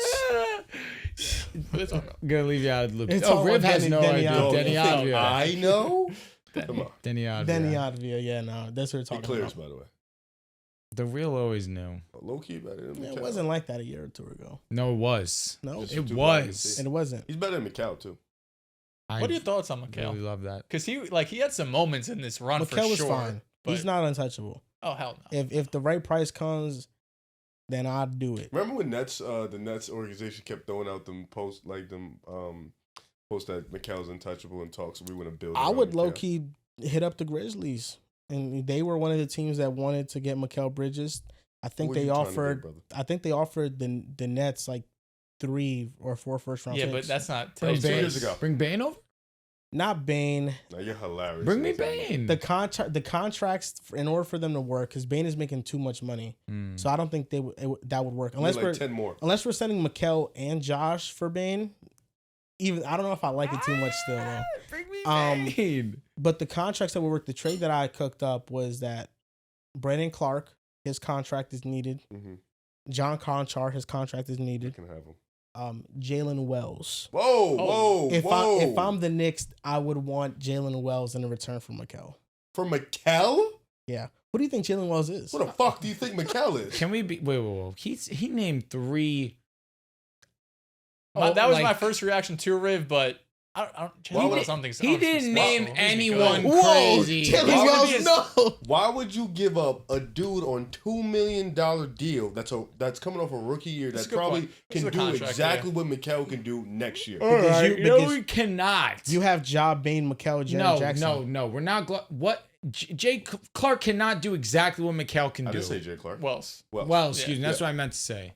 Oh, Wells. Yes, Let's Wells. apologize. Let Yes, me Wells. apologize. Jalen Wells. Not Brandon Clark. That's no. I'm thinking thought of Jalen Clark. Jalen Clark. Damn Minnesota. sure not That's him. on me. No, Yeah, I'm on a Jalen- different team. Jalen Wells, I'm on a Brandon different team. Clark, Jalen Yeah, Wells. yes. And John Conchar. Apologize. Yeah, no, it's no shade to Mikal. If It's you're the just- Grizzlies, you wouldn't do that? I don't think they would.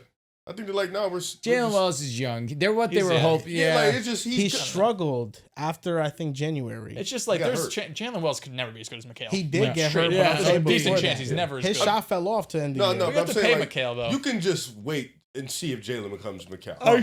I still. wouldn't do it if I was the Knicks. Also, if I'm No, Memphis, they're taking Mikal more risk doesn't as the change nothing Knicks. for me. Yeah. Brandon Of Clark course. is Yeah. never healthy. John Conchart is whatever. You And don't- you're banking on a rookie to take a second year You leave. don't drastically think the ceiling goes to the moon if you just I mean, substitute Jaylen for maybe I'm speaking to the wrong people because I thought that trade was pretty fair. And who? It's I- literally fair it's for the fair Grizzlies. it's fair for both. It's fair for the Grizzlies. Yeah, the Knicks are kind of the taking more Knicks of a kind of risk. get fucked. The Knicks are taking a risk. I for was sure. talking to Jack Hampton, the Grizzlies fan. I gave him the same trade package, and he told me, "Yeah, I'm doing that with flying colors." No, I ain't doing that. He said he's doing it. He's trading Jaylen Wells with flying colors if it's from Mikal. It doesn't make no sense to me. Like I would just wait on year 3 Jaylen. Honestly. I think you're underestimating how good Mikal is. No, I just don't think it doesn't really if that happens. I'm not sitting there thinking, oh shit, the Grizzlies just went from the 6th best team to the 3rd best. They team. got No. much better though. Yeah, but it's still not the same ceiling. They're not. They're not a it's contender. You just gain more money. And at that point, yeah, you're paying Ja, you're paying Bane, you're paying Jaren, you're paying Mikal. Yeah, They're already it's- stuck as is. I mean, That's my point. I Like, know, but Mikal doesn't why fix trade that. Wells, a young player? but that if I'm the I don't Knicks, that's the kind of package that I'm looking for. Like Okay. because if I'm the Knicks, you're describing a very positive outlook for Jaylen Wells, and that's how I'm viewing it. If I'm the Knicks, yeah, I could get Jaylen Wells who can do 60% of what Mikal could do Yeah. at $2 million, and then have him under control for 2 more years. So I think the Knicks in that it would really depend on how high they are on Jaylen Wells and what he can be consistently. But yeah, but then New York takes a step back next year. Like long term, it's probably better, but I mean, that's a pretty significant downgrade next season. Yeah, I think Mikal, the trade for him, it just has to be the right one. The one that I'm fixated on and I want to happen is Josh Hart. You drive him to the airport. Josh Hart for Herb Jones. I really want Herb Jones on the In Knicks. what world? Why would the Pelicans do that? You have two. I You would have give the them a Wizards first. pick next year, but it's a lot of protections Top 10 on it. protected. Yeah, but I think it conveys to I don't know, does it convey to first? I feel like it might convey to seconds after. Regardless, that and you have There's two a pick swaps. Basically, we need the Wizards to be not absolutely garbage next Yeah, year. make the play in and you're Yeah. fine. But yeah, you have 2 pick swaps in that Wizards pick. If I'm the Pels, yeah, I need at least 2 of those. At least 2. At least. Maybe So 3. Herb, Josh Hart for her. But that's fine. Those are the type of moves that I might think they need to need make. 3, dude. I'll be I mean, if we honest. have Mikal, Herb Jones, and OG, come on, man. Hey, you're living in Lakers fantasy. you'd have That's No, my have- that's a realistic idea. but also a you realistic have idea. legit no control, 0 over any future picks. You're not. You have getting swaps Josh and Hart unprotected for out. Herb Jones. That you're not wrong. That's a big move to make for a team that we're still not looking at like, oh, they're the favorites. Like Sometimes you gotta risk it for the biscuit. Hold on. Herb Jones, Mikal, and OG. If Brunson there's a and Cat. way to hide deficiencies, for sure. Yeah. Holy Boston would not shit. score. I mean, huh? Boston would not score. he's talking. Maybe. You ain't scoring the fourth quarter past the Thunder. again 1 and 2. Get past Indiana, get past the Thunder. It would be much harder for Indiana to score if we got Herb Jones. It would be, but Let's you switch still everything. got Brunson and Cat. I would go Brunson, Mikal, OG, Herb, Cat. Can I ask a genuine question? Why is it that teams decide nowadays to switch everything? Why can't we just go over screens? Is it because it's hard to navigate screens without Also, getting the a three-point foul? shot. Some people are actually genuinely not good at navigating. Because you watch, yeah. obviously, Drew Holiday is not a good example because he's obviously an all-time defender. Amazing. But like you watch him navigate, run One through of the best screens. navigators. most of goes those right dudes, over. most dudes can't do it. Caruso, same thing, goes right over the It's like with screens. screens. Some bigs still can't set good ass screens. Mhm. But like, that's really what's mind-boggling to me. It's like you go into them 9 out of 10 times, unless you are doing something egregious, it's not really going to be a foul. Some people shoot the gaps wrong. I think it's some the people fear go over of a too pull-up slow. 3. Like if Is you're, that- yeah. like if you're, because then if You you go don't over want to too switch, slow, it's like boom, he beat your big down already. Like But like, it's just so funny to me. It seems like it's become universal unless you have one of those premier perimeter defenders that you switch it everything. pisses me off. Yeah, It's Pisses me terrible. off, yeah. Sure. because Drew is so good at just 'Cause splitting the gap. There's like, a good amount of times it's a weak ass screen set, and the player could have just easily got over, but instead they just give up the switch, and all of a sudden you got a big on a guard, and you're like, okay, we can go to work. And you see it in that person that picks up. They're just like, oh, fuck. yeah. I've seen it a Okay, few let's times. OG was defend. Like, Cat, come on, Cat, I got it. Like, what are you doing? He's like, all right, here we go, barbecue. It is funny because sometimes, like, I was really trying to watch through the lens of, like, is it really that bad? And you just see time and time and again where OG's just looking at Cat like, what are you doing, bro? Did you guys see the things that Gilbert Arenas was saying about Cat? No, I saw the things that Gilbert Arenas was saying about Pascal Siakam. Oh, you didn't see the cat thing? I'm just picking and choosing right now because what he said about Siakam is that he doesn't rise up. He never really took that extra Didn't even know leap. he said that. Honestly. And then No, what the did he shit do? he said about Cat was goofy. It was crazy. That's stupid. It was dumb, But actually. he called him a female. He basically called him the female Cat word. said he's built like a B word. Gilbert said Cat's built. Oh yeah, you're right. Gilbert said that he's built like a B word, and he has like, he's basically just He's called him a woman. trying to feminize him. Yeah. He's being weird. Like It was his hips, It was very odd. his mannerism, things Views like were that. down, you think? Maybe. I don't know, man. I think Gilbert Arenas just says anything. Yeah, that's kind of ridiculous. Like, again, I think Karl Anthony Towns, people are so quick to pull jokes at him when, again, you have not reached these heights in 25 years. Even with Jalen Brunson as your best player last year and the year before that, you still were a second round exit. Expectations change. Cat was awesome. You know, Cat deserves his flowers, and he deserves to get praised for his roles. And New York is tough to the play. Timberwolves going to the conference finals, and the Knicks going to the Eastern Conference Finals. He deserves a lot of credit in that, and you can't dismiss it. I think that there's a bigger conversation around Cat that is a deeper conversation around him because he's been at the front of AI generated content that is It's bad. demasculine. I have not seen that. That is feminizing him. Yeah, and nah, it's not a it's- bad thing. You know, you go and rock whatever way you rock This girl with. Jordan Woods, but- dude, he's winning. But people, That is OD. I don't know if you saw the video. There's an AI generated video of like Cat doing doing makeup. get ready with me I like did see makeup that. I did see in the that. mirror. I didn't see that, honestly. Yeah, there's AI videos of him doing that. There's an AI video of like him and Jalen Brunson joking around in He has a like giant a ass. sexual way. Shit's so stupid. It's just so dumb. Some of it is they just like cock it's watching. funny, but at the same time, there's a bigger conversation around that and what is the limit with AI? How far can you go? Because now people could generate any videos of you. I see these pranks online sometimes that pop up on my TikTok of somebody's at the mall and they go up to a stranger and say, "Yo, I saw this video of you," and it's an AI video, and then the guy he's showing the video to is like taking his shirt off, and the person that's watching the video obviously know it's fake, they know it's AI, but as AI continues to advance, are we going to be able to decipher what's real and what's fake? So I think that's the deeper conversation behind it because AI is rapidly improving. The like, Google day by day. video shit is nuts. Have you seen the Yeah. thing they released? this It's like like- $220 a month, and you could do whatever the I hell you know want. I'm still like partially like high, but this is like the Terminator. Like this is exactly how this shit was patrolling, like moving. Like Well, did you see that? I don't know if she was a congresswoman, a governor, or something like that. They had some sort of hearing, but she printed pictures Yes, of a of her deep naked. fake of her Uh-huh. naked and saying Wow. like, "We gotta do something about this." You know what I mean? Like she was like, "I was able just to go on Google, search this, and find it just like that. Like no fuck weird website, you something gotta like do that." something about, yeah, no, That's this facts shit- though, because you could do anything right now. You could do anything. You got a little prompt. All you gotta do is type some words. People could do whatever they want. Patrick Mahomes shits his pants. I got some. No, I don't know if you guys keep knowing with politics, but Trump proposed this like beautiful bill. I'm not gonna get too political, but the bill in it has an AI component in it that states cannot regulate AI content. That's in the big bill. Feels like a miss. And there's a senator right now that's saying she won't approve the bill unless the AI thing is removed from it. But that's a big thing. Like Trump in his bill is trying to make states not regulate AI. So AI could be the wild, wild west. Anything goes when it comes to posting fake content and what deciding like what's real or fake.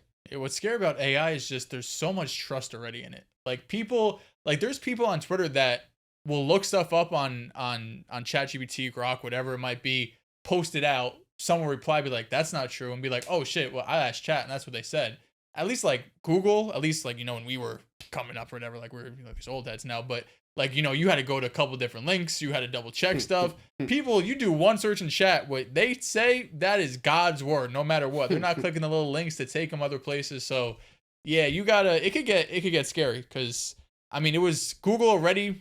Could dumb you down pretty easy just by the answer is always at your fingertips. But now people aren't even gonna go beyond one search. They're just gonna be like, whatever this thing tells me, that's what I'm gonna take, and I'm not gonna go any secondary source. Whatever happens, happens. And damn, this world and Twitter's already stupid already. It's gonna get worse. With Cat, I don't think there's anything more he can do for people not to make fun of his masculinity. No. People make fun of the way he talks, but like, what else can he do? Like, he's dating Jordan Woods. It's probably come Like how that, he is. like that, You're like getting dating. paid $55 million. You're on the Exactly. New York Knicks. You just made the ECF. You got Jordan Woods up. Who gives a shit? Like, bro, dating Jordan was alone. Like, people should be like, yeah, I don't think this guy rolls this kind of way. You know what I'm saying? Probably carries a big one. But Even if he people did, still bro, joke around who about that gives a stuff. shit? You know what I mean? People Like, care Yeah, it too doesn't much. matter. Like, talk I don't about think Cat, the it matters. basketball player. All his personal life stuff, keep it out of it, man. Shit weird. So the Orlando Magic, this is a nice segue. We're going to talk about uniforms and stripes. So nuts. the Orlando Magic, we're going to grade their redesign. So I put it into 4 sections. Number 1 is the logo. Number 2 is the home jersey. Number 3 is the away jersey. Number 4 is the alternate jersey. Now, if you don't have the pictures right in front of you, let me just break it down. The home jersey is the white pinstripes. That's what it is. The away jersey is the blue pinstripes. The alternate jersey is kind of the one that has like 3 layers of color. Exactly. And the one that one Paulo is wearing. is horrible. That's the one I don't like. That's the only one I that don't like. everybody's saying is bad. I would, if I was grading it, I'll give it is it a D? It's a cool laugh. Is it a C? A C minus. I genuinely D. hate. Like the I first 2 are don't like really good. I them. don't like that one. Like if I I was like in the 2K, star I'd never instead wear of an A. That's Mhm. always cool. It's the blue. The blue's bothering It's a me. lot. It's a lot. Like if I'm in 2K, I'd never wear those jerseys. Like nah. no. never. The other 2 though, Fire. they're A's or S's, whatever the highest tier is. Those are Yes. amazing. The Greats. white one is A. flawless. I love Yeah. the white The one. Yeah. white one is But absolutely does this perfect. redesign mean they're gonna start making trades? That's a good question, Are man. they gonna start pivoting to, hey, let's redesign the front office and let's make moves? I love how a lot of teams rebrands are just like, yeah, let's just Go rock our back. old jerseys. Yeah. They were better. And I think that's what it is. I think a lot of older jerseys are just better than what they are This now. is one of the best redesigns we've gotten in a minute. I would say the logo for it isn't good. You don't like the look? I like the other 2, the away and home jerseys. I think they're cool. The logo on the jersey the itself, Orlando I one think is is fine. pain. The lettering, but the the New Orlando Magic logo is a circle and then a basketball inside the circle. Mhm. That's their new logo. It looks the same as like the Toronto Raptors, Minnesota Timberwolves to a degree, the 76ers. A lot of that's I think the secondary logo. Okay. Yeah. It's not they'll probably post it with all the stuff they did earlier today, the Magic, but a lot of teams now are just creating logos where it's just a circle and then a basketball within the circle. And that's their logo. Interesting. You know, I like these jerseys a lot. I'll tell you what, Joel. I don't know if you were talking about in the pre-recorded or while we were recording. You were talking about Memphis's jerseys. Mhm. I've said it before, and I'll say it again. That red Grizzlies jersey Oh, that they God. have is amazing. I'm not a fan of I those. love I that one. love that jersey. I like the white ones though, the white classic ones that they wear. They have really great jerseys. Those red ones are but the tough. red one didn't make sense. But looking at it, you're like, I don't care. like It's great. Sometimes you need to go outside of the box. Like there's sometimes where you do go outside the box and you strike out. First one that comes to mind, the Red Sox when they were yellow. Like whatever Yeah, that reason they was were wearing nuts. yellow looked terrible. But the Grizzlies wearing red. I didn't expect it. And it was a great uniform. You guys remember the sleeve jerseys they used to have? I like course. Golden State's yellow sleeve jerseys. Yeah, okay, yeah, you didn't those- like the black one? Those are cool. It's I just like the the yellow. black I ones. prefer the yellow. I like the bright The sleeve color jerseys for it. were underrated. Yeah, I like those. The They were red good. Houston ones they had, the LeBron black ones. I like Something those they with don't the talk Cavs. about is that LeBron came back from 3-1 down The sleeve, the black with sleeve. sleeves on. Yeah, I like those. I like the sleeve jerseys. I He don't know why had they stopped doing it. sleeves on The Clippers baby blue ones were cool too. Mhm. I don't know why they stopped doing those, man. because they looked not good. Which ones? The sleeve jerseys. I Oh, no, think I like them. overall they were not a good look. I fucked with them so much. Like, so I just much. can't believe they allowed them to go out there in the Switch biggest top. stage in the NBA Finals. And Shit you're like, worked. yeah, wear sleeves. He had the greatest defensive play of all time with Talk sleeves about on. it. It is Big pretty sleeve. funny looking. It's the only era of the sleeves, right? There's no other time. they had No. sleeves. Charlotte got some nice jerseys. And you know, too. it's crazy. LeBron probably was like, yo, we're wearing those today. Yeah, look, big bro yeah. shit. So these are 13 NBA teams in the primary logos. I'm gonna show it across the room, and then I'm putting it on the screen as I'm going right now. That's what it is. These are 13 NBA teams in their primary It's logos. so whack. And the Orlando Magic new one is all the way on the bottom. It's Hmm. the same thing. It's the circle and then the basketball with inside it. The Celtics one makes sense. This is pain to you. The only one. It's just classic. fuck It's with been there all the for time. Yeah. OD. Everybody else is redesigning to different I'm stuff. a big sleeve guy. Like My even goodness. 2K, like my mom player, I like to put this, the Mhm. short sleeve under. Big sleeve guy, man. Some other breaking news is that the Suns hired their head coach, Jordan Ott. He's been an NBA assistant since 2012. He was a Cavaliers assistant recently. And there's a conspiracy around his hiring because the Suns Matt Ishbia is hiring nothing but Michigan alum. So Josh Bartelstein, Why? Suns fan. as a CEO of the team, he went to the University of Michigan. Brian Gregory, the GM right now, he was criticized for not having the qualifications to be a GM. He graduated from Michigan State. Jordan Ott, the Suns' new head coach, graduated from Michigan State. So some from Michigan State, some from Michigan. Two from Michigan State, one from Michigan. I thought they were lost. all just Michigan. No okay, thanks. well, they're, you know. It's the same state. Yeah, Same no, thing. for sure. Rivals. But a lot Big of Suns Yeah, fans that's are, what I'm saying. they don't like this because they're saying Matt Ishbia is basically just hiring his college Is buddies. he from? He's from Michigan. Yeah. Nashville? Or Michigan State. Which one is he from? He's probably one of those. I think he went to Michigan. Yeah, I think he went to Michigan. But Jordan Ott, a good assistant. We have to see what he does. I just think that this is unfortunate for Devin Booker. This is his 7th head that coach shit's and his crazy. 10th. How was his top choice though? It was his top Good to choice. But 7th non-interim coach. He has the all-time record for most coaches in a tenure with a team. That's insane. It just goes Already? to God yes. damn. Devin Booker. Jesus. Devin Booker has the most coaches Speaks on the Suns, all man. time with the tenure with the team. Think about other great players. Steph 'Cause Curry has Mark usually- Jackson, Steve Kerr. Usually, if you stay with the team for your whole career, that team probably ends up being good at some point. So you keep Some the coach. point, right? You know what I Like, mean? nah. I mean, they were good. Yeah, it was a Took him a short, minute. kind of Took him short a stretch. minute. I was gonna say even Monty when he was a genuine but good like, they were coach. good Took for him a like minute. Chris Paul is a 3 real years? coach. What? Okay. He's not too wrong. I mean, Monty. I think it's a good move though. I like getting, a first-time head coach in there. They've tried the last couple of years, to, oh no, it's not a Monty problem. We're gonna get Budenholzer in here. Oh no, Budenholzer's a problem. Budenholzer Let's was not go set for up to another fail. idea. He was I set like up to going for an fail, but assistant. Budenholzer was not a coach. Frank Vogel was really set up to fail. Thank you for Vogel- acknowledging yeah. the truth. He won 49 games and he was fired. But That's what I'm saying. That team was Like they not went built through for 3 his veteran head vibe. coaches. It's not the coach, brother. Like it's really not the coach. It's the team. It's the roster. And we all tried our best to see like the good in the Phoenix Suns. They got Tyus Jones. We thought they had a point guard problem. That excited some of us. Me being one of Ryan those Dunn guys. first month of the season. Ryan Dunn first month. Special. We'll write Special. stories about him. KD got hurt. That's what really happened to It the ruined team. the team, man. They got they had Watanabe one year. Oh, yeah. They had Keita Bates Diop, Diop, Facts, Contributors. Facts, Jordan Goodwin, contributors. who went to the Lakers and he broke out. ethical. Very good for him. He cooked. He's right. He cooked. He did Broke break out. out. He Yeah, did. He did break Broke out. out. He broke out in his role. I Definitely think broke out in his role. He broke out in his role. I think we used breakout loosely. If Jordan Goodwin was playing how he played in the Lakers on the Suns, he would have been like their 6th best player. That's something that hard.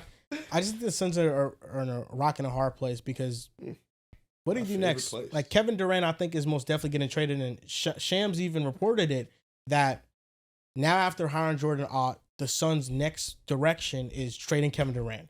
So that's the next step for them is trading KD. And what's up with Grayson Allen? Like You can get it for a first. you can get return for Grayson What's Allen. his contract? 18. You Guessing. can genuinely get return for his Double check, contract. Oh, sorry, I didn't hear that. Double check, please. I That feel sounds- like that sounds there, right. there would have been a pathway for the Suns to rebuild again and compete with Devin Booker being the focal 4 years, point 70 mil. Yes, 18. had Bradley Beal never been on the Suns. I think the Bradley Beal contract is holding them back from making any sort of real improvement to the roster. Not that good compared to the He's contract. really not that good Compared to the anymore. contract, it's horrible. He's regressed a lot. You can't cut him. It's you impossible. could could. buy him out, but You still have to pay him. some money of his cap will always be like He probably finessed that shit. it'll where be you held s- against them You each still got year. to pay him like Like 40 mil. there are years where you could do that, but there's certain clauses like they can't just cut Bradley Beal outright and pay his money over time. They'd have to pay it up all up front. But there are certain things like with an amnesty clause that when the Knicks signed Joakim Noah, when Phil Jackson signed him for a multitude of years and a lot of money, because he got hurt, we were able to buy him out and pay him like $6 million per season, and only $6 million of his money would count towards our cap each year until we paid it off. But that was because of like an amnesty. With Beal, unless he gets an injury, it can't happen. You can't do that. That's He's tough. alive, man. No, I mean, he probably is, but at the same time, He'd be a great 6-man. If he At just this didn't have point. the expectations, Yeah, like at this the point, I money, think the he'd be a great 6-man. contracts. I just think if I'm the Suns, the cat for KD trade has been floated around, but for me, I'm still looking at Houston. I'm still looking at the 10th overall pick in the draft. Capital. I'm looking at like a Jabari Smith. I want my picks. You know, they really want a center, and that's why I think that the Knicks trade makes a lot of sense for them. And I think that the Timberwolves one, if you get Randall and Nas Reed, makes sense because you're getting a center. They have reported, it's been reported that they're prioritizing a center. Mhm. So pretty much what I'm getting from that is that whoever they trade Kevin Durant to, they want to get a center back, a starting center. Either Nas or Cat. I feel like those are the two. Why Bradley Beal out? Let him come to Golden State, man. Need a bucket. Realistically, if I didn't have the pressure as a GM, I didn't have to win games because if we lose, my ass is on the line. Houston, let me get them picks back. Devin Booker's on the table. 10th pick, future picks, KD. Been real. See you later. Let me get some young players. Let me get some picks because I'm really digging Booker that. and Cat ain't winning shit, If man. if they hit me with, like, I get it, you want your pick back, but if Suns call, like, yo, I got 2 and our next year pick. Spurs call, you said? Spurs, sorry. Yeah. Yeah, Spurs call, like, I got 2 and our next year pick, give us Devin Booker. I'm like, yo, bro, I need that. Mm-hmm. Like, I need that. But you still don't have your picks You for don't. forever. But then you can throw Kevin Durant in that one. You know what I'm saying? I feel like the modern athlete is kind of content with having a great career, making a lot of money, and understanding that if it's meant to be and you win, but it's not the end all be all. And I don't think that's a negative way of thinking at all, because there are players that win a championship and they still don't get fully appreciated for on the winning. player. It does. Like I think superstars still think like if you're like a top 7, 8, 10 guy, you want that. But if You know you're you're gonna Bradley get paid. Beal, It does, but as of recently, Dame got traded from Portland, went to the Bucks, and it didn't pan out. Yeah. sure. And he probably much is work, saying, yeah. like he said it to Shea back in 2021 when the OKC Thunder were bad and Shea was an ascending young star. He said to Shea, the grass isn't always greener. That's what he said Absolutely exactly. true, yeah. And OKC was able to build, a great foundation around Shea. But Devin Booker might be under the same approach. Like maybe he loves Phoenix. That's where he wants to be. That's where his home is. He doesn't want to leave there. And even if the Suns can't build a true contender around him, maybe he's just fine. Like he's fine just continuing to ride out with that franchise, because when it's all said and done, we're not going to view Devin Booker like he failed. We're going to view the Suns like they failed. They failed Devin Booker for like 80% of his career there. Wow, with you. I'm here looking at Beal's contract, and if Ben Simmons never played basketball, this would be the worst contract of all time. So he signed the deal with the Wizards when he was 29 years old.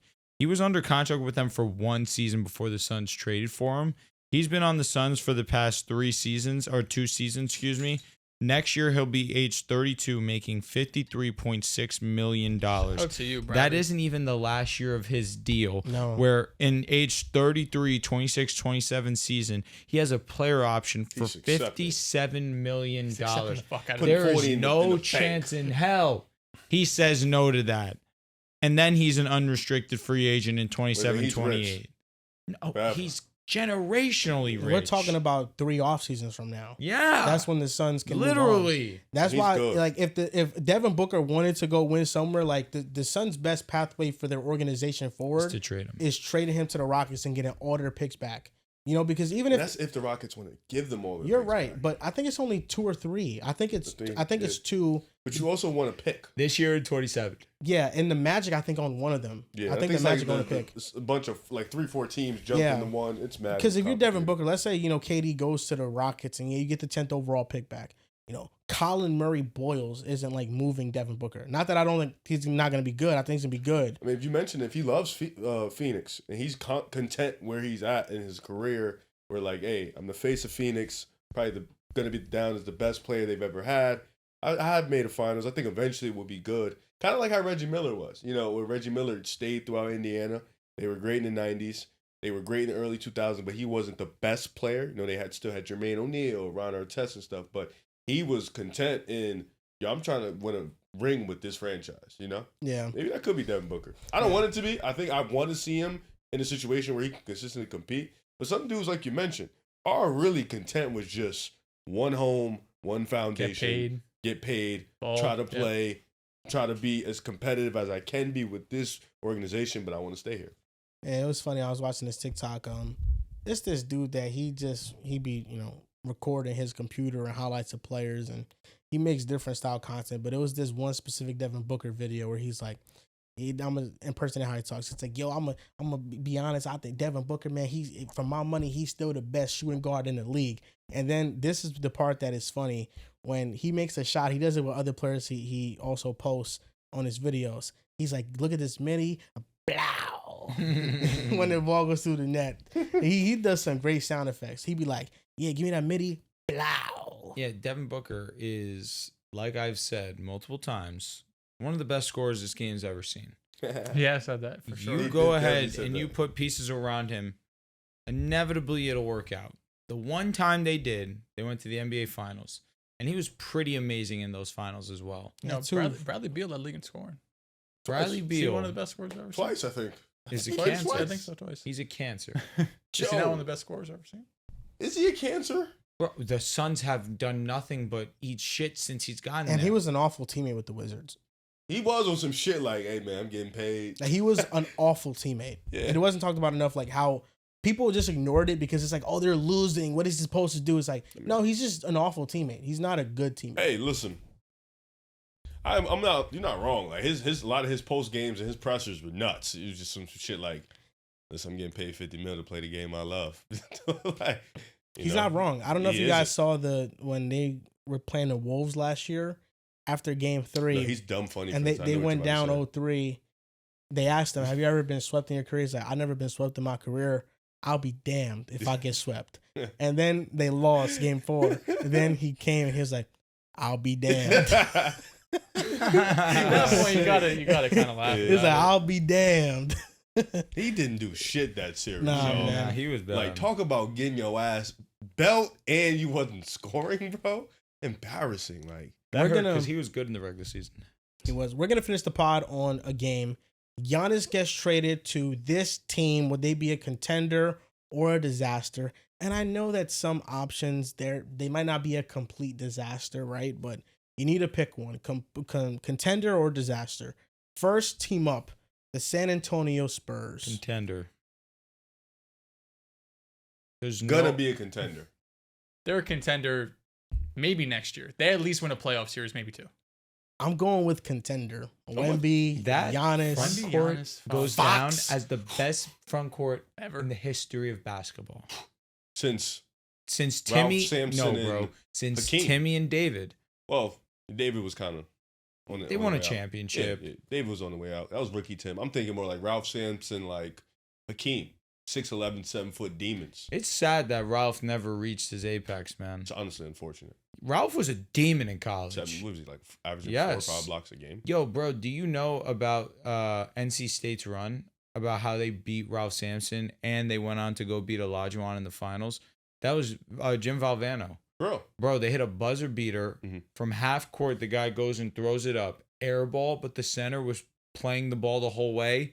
Alley-oops it, game winner. Bro, that'd be in the fucking national sick. championship. No, I wouldn't come to work for like 3 It's months. one of the greatest moments ever. Yeah, I'd be sick if I'm the opposite side. Speaking of Olajuwon, next team, the Rockets. Gonna be contenders. Contenders. You have to pick one. They still don't have like a number 2 really think they're next to him like Wemby. They're further away from not than No, contender. you don't need a number 2 next to Giannis. You need more than what you would have there, which would be basically nothing. It would be a men. Thompson. It would be a men and Giannis, better than and Fox. we're hoping on a Jalen lot. Green.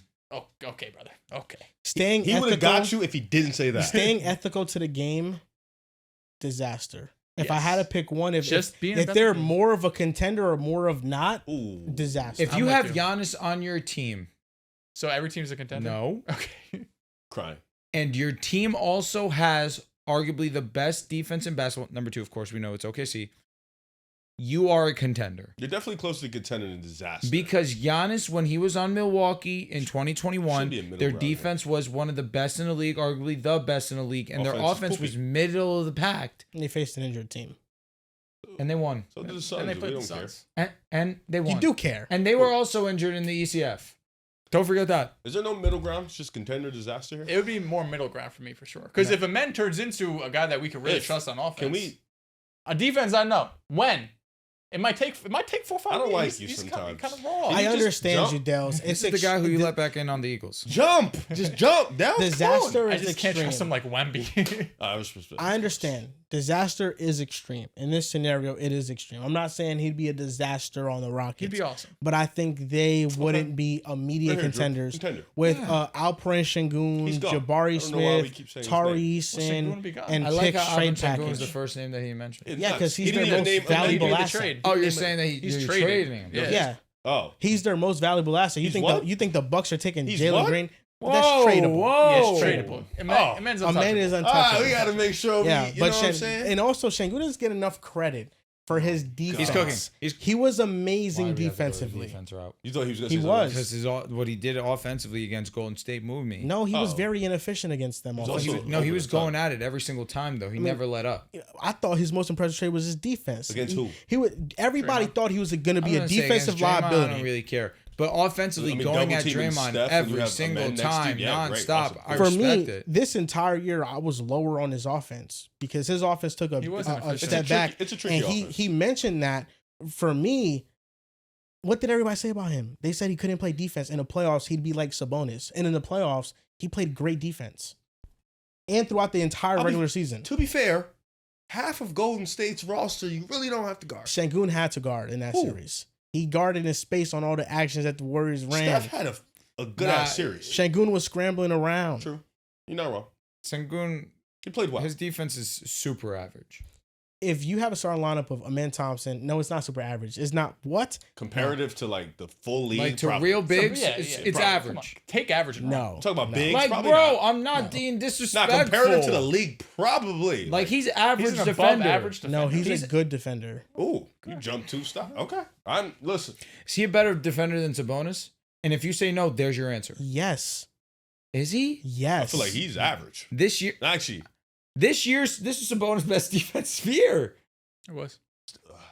Statistically, Şengün is a better defender than him. He can guard out in space better than him. I've seen Sabonis in the playoffs. He's a below average defender. No, I'm not going to say you're wrong. Yeah, he's just below average defender.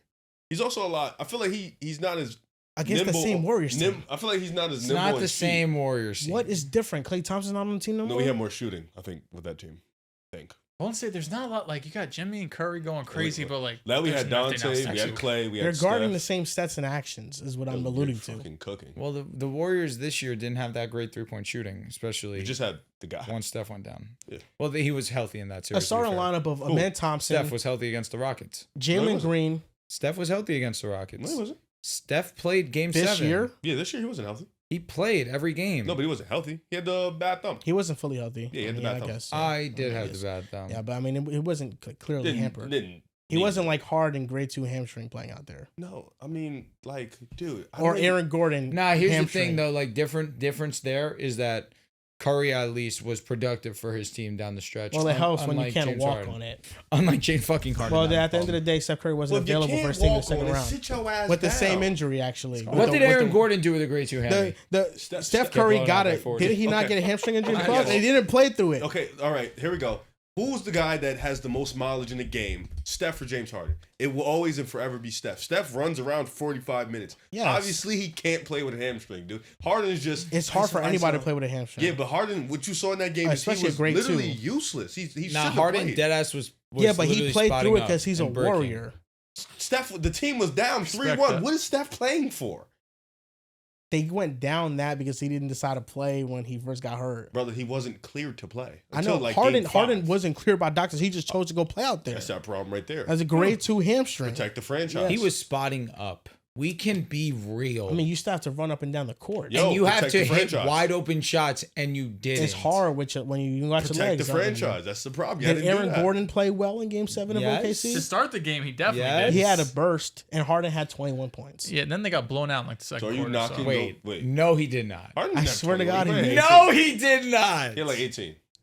If Harden had 21 points right now, I'll retire from podcasting.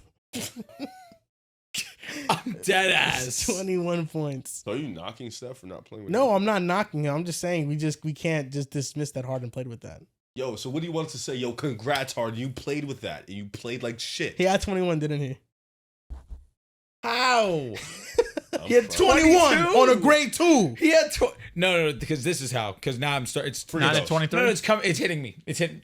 I It's knew a I acquired wasn't skill stupid. that the MVP Here of we the go. league uses. 5 for 17, shot 29% from the field.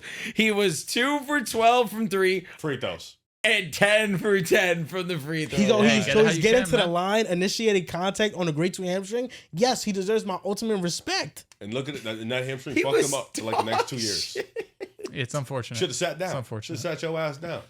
And you lost. Still had 21 points. 21 22. Don't 22 short yourself. Don't 22 short points. yourself. He had You need he was all the 22 points. 9 and 9 But in that game is- 7.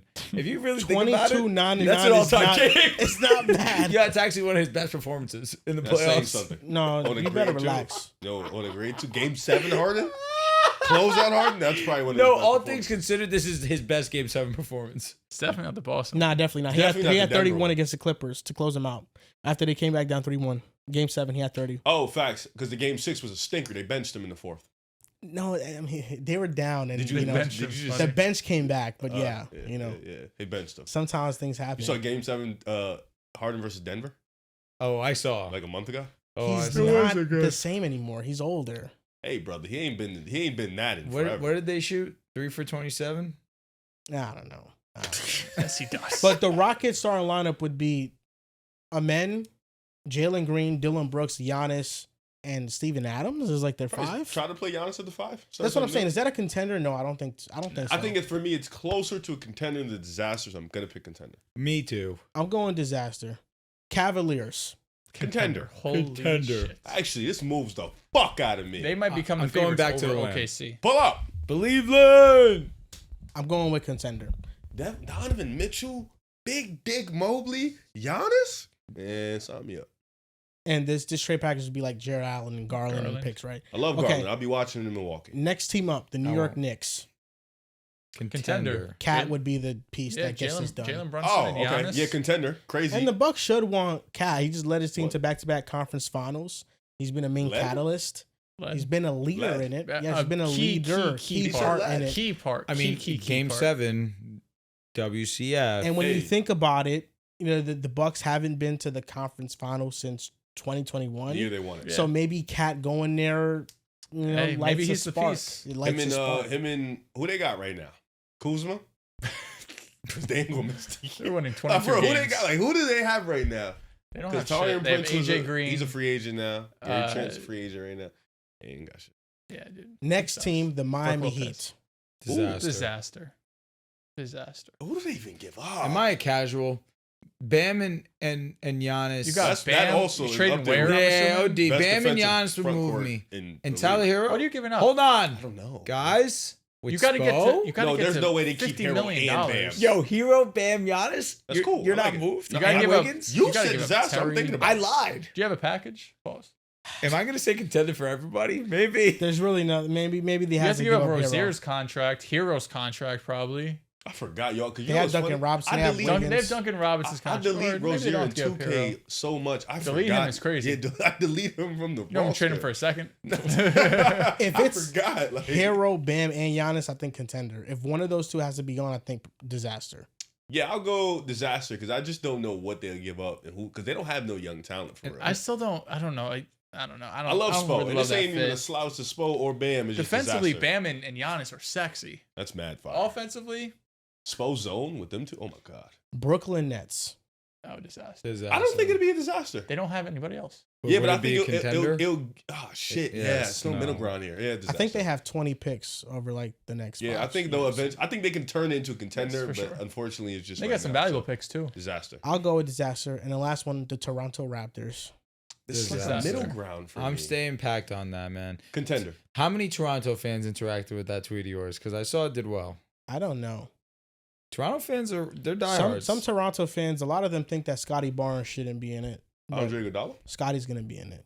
Uh, I think that this is a sneaky destination for Giannis. I don't know if you guys are tapped in with him That's not internationally. disrespectful. Is that disrespectful? What is? No, Me calling him Iggy? it's not. Oh, all right. I'm Um, thinking Denver Iggy. Uh-huh. Giannis, I think years ago, this is when he was still very young in the league, maybe like his first called within his Scotty first Giannis. 3 seasons. He went to a game in Toronto, and Can't forget. the fans in Toronto were serenading him with the Greece national anthem. Okay. I fuck with that. So Toronto is very much like a cultural place that might feel like home for Giannis. So maybe he might be like more open to going there. But he did say the East. He's like the reports have come out. I think he will be in the East because listen, I think when you have Scotty Barnes, RJ Barrett, the contracts work as is. Yep.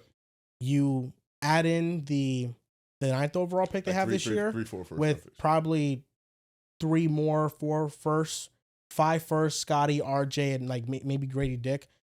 I look at a lineup of Emmanuel Quickly, Ochai Agbaji, Brandon Ingram, Giannis, Jakob Poeltl. I think that's really good. What's the bench? Jamal Sheed, Jonathan Mogbo. It's better than the Rockets. What's the East? Yeah, I do. No, it's the East, but they're not better than the Cavs. I do not think better than so. the Pacers. Yeah. No, you can find a lucky year. We've seen it. You could find a lucky year, but no. Yeah, I think so. What's better about them? They have more talent in starting 5. So what? That's not what made the Rockets great this year. Like genuinely, like if they played the Knicks, you'd be crazy to think they could beat them. No, with that roster. Crazy. I don't think the Raptors. We just talking defensively would be bad. Yeah. O'Shea plays defense. He was really great this year. It sounds disgusting. I just don't. Giannis, Poeltl play defense. I'm going to next year trusting like 4 or 5 guys. Like trusting 4 to 5 guys and praying to God I could find 2 Also, more. Brandon Ingram doesn't stay healthy.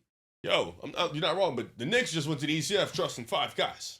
I know, but it's just I don't think it's a recipe that's going to be able one of them to is not Giannis. do it every single year. None of them are Giannis. I think Brandon Ingram is much like Chris Middleton. He's the perfect shot creator. Yo, you're fucking cooked. Like we basically said, it's probably not going to be able to happen again. We've seen that. We've seen the Heat 3-4 years ago. Like we fake are seeing an anomaly. Anomalies so every other. Let me ask you guys this, because he brought up this point about the Rockets. Amen, Jalen Green, Dylan Brooks, Giannis, Steven Adams, or Quickly, Agbaji, B.I., Giannis, and Poeltl. Here's the thing. That's on B's side. That's all you get. But you still have Tari Eason. He might be in the Giannis trade. Would he be? Yeah, Giannis. That would whatever they want. You can't send both Tari and Jabari. You probably could, but it's Giannis. I mean, they could get. I'm saying you should try to keep one. It is Şengün and then picks. That trade's gonna be nuts. I mean, think about it. Shepard. Yo, Cam Whitmore. But he probably right now the value isn't too crazy. The bench they have left is maybe if they bring back Fred VanVleet and like Reed Shepard. Maybe they do keep one of those wings still. Like Şengün, Tari, Reed. But Jamal Sheed was good as a rookie last year, and so was Jonathan Mogbo. They were good rookies. Players. I like that. Them contenders. That means they got to play playoff minutes. It's the East for me. Like if you're in the East, Toronto can make some moves. And don't sleep on Jacoby Walter. Okay, I'm tapped in with Toronto, man. I could see that. Jacoby Walter. I'm not gonna lie. Jacoby Walter was giving me buckets in fantasy basketball. He's not. He's good. What school you went to? Oh my goodness, bro. Nebraska. Nope. I guessed. That was a odd guess. Was it good guess or no? Odd. Wake Forest. Does it start with a B? 100%. You probably have it. Is it Baylor? Yes, sir. That was close. What'd you say? Wake Forest. Fuck no. Similar colors. No. Baylor's green. Nebraska and Baylor, terrible guesses. Nebraska's red. Huskers. I don't know which one. Whatever. You cooked. I had a feeling it was Baylor. Two. Yeah, he was. There's been a lot of prospects. Keontae George. Yeah, guards. VJ coming up. VJ Edgecombe, Jacoby Walter, but no, I think the Raptors are sneaky. Nebraska. Yeah, the Raptors are sneaky, and I think if they get a healthy BI, you think about Nebraska. Do you think that a healthy BI is better than Chris Middleton? Yes. Yeah. But Chris Middleton on that run, crazy. Can BI be that year's Chris Middleton? Hey, BI against the Suns was pretty Chris great. Middleton In the playoffs? Yeah. Like I think it'd be good. Quickly, he's not bad. He can shoot the ball. He tries on defense. They don't have a true point guard, though. That's a problem. Nah, but Giannis could just play. You sound like me. Quick, I didn't say he was Tyrese Maxey. He sounds like me. Too early. He sounds like me. And that's why I can see where he's coming from. I'm surprised you're not more in on this. It's Giannis in Toronto. Man. Like, I will root for it. I will. But I can't trust BI. What are your guys' thoughts on? There's people they've been out there saying that because Scotty Barnes hasn't lived up to what I guess the organization thought it was going to be, that the Raptors made a bad decision in prioritizing him over Pascal, OG, and Fred. Thinking back on it, at that time, they could have kept Pascal, they could have kept Fred, they could have kept OG, and they could have used Scotty to go get like Kevin Durant from Brooklyn. Looking back on it, it's easy to say. It's easy to say that, yeah. Like they realized their ceiling. When they traded Siakam, they traded OG. We were like, finally, like you guys finally did the right thing, you know. So looking back on it, yeah, you got KD Not with me. those guys. That's when I was gassing Toronto the most. I feel like it's easy to always say we could have got KD, but in reality, I don't know. I don't know if KD would have wanted to go to Toronto. Bro, OG and Pascal were some of the most underrated players in basketball for as long as they were Toronto Raptors. That's why when they got 3 firsts from Indiana, I thought Indiana made a good deal. Certainly did. I thought OG at first. I liked RJ. I liked Emmanuel. It was really because of Emmanuel and what he had shown. But I saw the other side and said sometimes you have to make a move that's best for what you need. And what you needed was for wing defense. And that's exactly what they got in OG. And think about it. I mean, if Emmanuel quickly reaches the Tyrese Maxey ceiling, Yo, Tyrese Maxey without Joel Embiid's mid. they maybe quickly could take that leap with Giannis. Nah, I'll be honest, bro. Without Joel Embiid, not legitimately, you put Emmanuel quickly on the Sixers. Can he be a 10 for 26, 24 point per game scorer? Yeah, he can. Yeah, he fucking can. I actually am so interested to look at Tyrese Maxey's stats without Joel Embiid. Do you know them, Riv, by chance? They weren't pretty. 26 games. He was inefficient. What's the efficiency?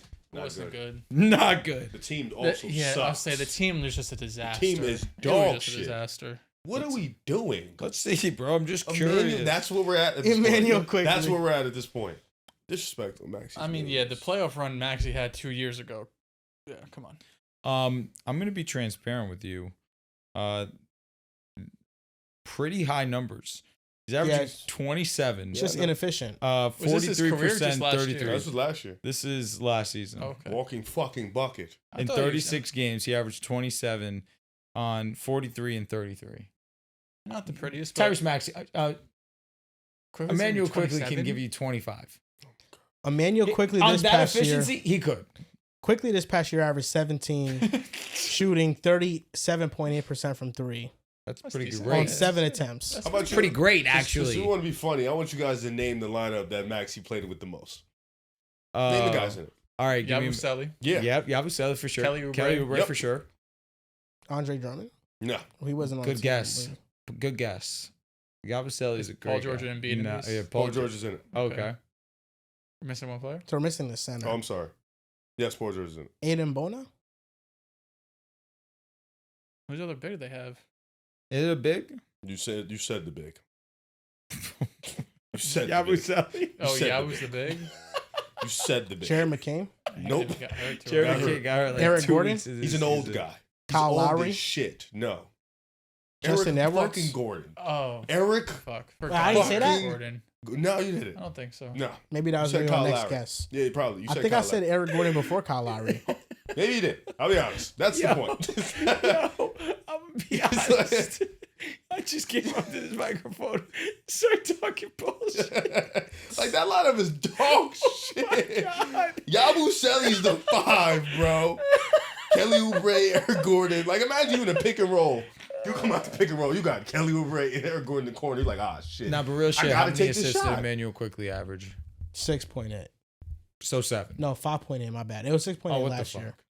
That's He averaged such a 6 difference. assists. That's 17 such and a 6. difference. But I was Emmanuel jacking quickly- 7. a Emmanuel 17 and quickly. 6 point guard next to Giannis is fine. I don't even want Maxey averaging 7 assists with this. Give me team. BI at 20. Give me Giannis at 30. Give me Quickly at 17 and 6. Give me O'Shea at a calm 13. Give me Pirtle at 11 and 10. O'Shea is 13. O'Shea is good, bro. He is good. He's good. I don't know what he's saying. 13's high. Nah, not with the shots that Giannis can provide. O'Shea this past season averaged 10. 10 So points. he's taking a 3-point uptick with Giannis. I can see it. 10 points in 27 minutes, and he shot 39.9% from 3. All right. With Joel Embiid, 389 minutes this No, year it's sex. per 75 possession. This is with Joel. 20 points a game, 7 assists, 4 rebounds, 59% true shooting. Without him, 27, 6-3, 56% true shooting. Obviously, that was 1571 minutes. 1,571. I don't know So why. he's worse with Joel. Joel Embiid with Tyrese. 31 points a game, 6 assists, 10 rebounds, 59% true shooting. Without Tyrese, since you want to be fucking funny all day, 24 points a game, 54% true shooting. He's a They both Tyrese suck Maxey without each other. merchant? Yes, this year they both were ass without each other. I'm not gonna look up Paul George. It defeats the I purpose. mean, he's It's gonna be ugly either way. but both of them were stinky without each other. 43 and 33. Dude, Dude. 27 a night. I'm crazy for saying that Giannis on Raptors. We can't jack 27 a night on that efficiency. I'm not. There got to be a middle ground here. Listen. No, there's a middle ground. We heard that 27, lineup. That's that the middle lineup, ground. he's got to average 27. I don't disagree. Like I said, I don't want him He does. passing. But that's what I said. Emmanuel quickly, he could give you 23 a night. He can't do He what just he- went down from 25 to 23. Listen, a calm 22, I would agree with you. He give you 22 a night. He's so far from that, but I think the Raptors with Giannis would be a top 5 team in the East. Yeah, sure. It's Giannis. Sure. So, yeah. I mean, they were there with the Bucks. The Bucks was, suck. Exactly. I think they'd be a contender. You thought the Bucks would be a contender this year, so I get it. No. You What was my hot take? I forgot about that. My hot take after the first Yo, week. I'm gonna tell you what, bro. I've been thinking about that shit the whole segment. Yeah, I'm what? like, when am I gonna bring up the fact that he had Milwaukee did. I as his fucking as his title favorite? I forgot No, I did about not. that. You bro. didn't go on Nerd Nah, Session you and did, say you I did, got you the did. Bucks. You did. No, I went on Jokic Joe Stars and I said that. Ah, But I said that It's like because a hot take. Said you No, gotta go to the it was- podcast. it because wasn't- everybody had OKC. yeah, or because Boston. he asked me, he was like, "Okay, what's your finals pick?" Being a smart man I am, I said I got OKC. You know that obviously, dudes, I got OKC. And then I was like, obviously, dude. and then I was just like, nah, but bro, everybody's picking OKC. I said, you know what, dude? Like, I want people to come up here, and when you list all the names with the teams they pick, they're gonna get to me, and it's gonna say Bucks, and they're gonna be like surprised. And I was just trolling, and I said, I'm gonna go with the Bucks because whenever people ask you, who the fuck picked the Bucks, my name's gonna pop up, and then it's gonna be a nice laugh. And I got Carson with it. I got Kenny with it. Like Carson was laughing about it. Kenny laughed about it. I got a couple people with me picking the Bucks, but I literally said that verbatim before I picked them. But for some reason, he never ever specified that. Mm-hmm. Whenever he brought it up, he just was like, yeah, he got the Bucks. So which one did you believe more, that one or your Dallas pick?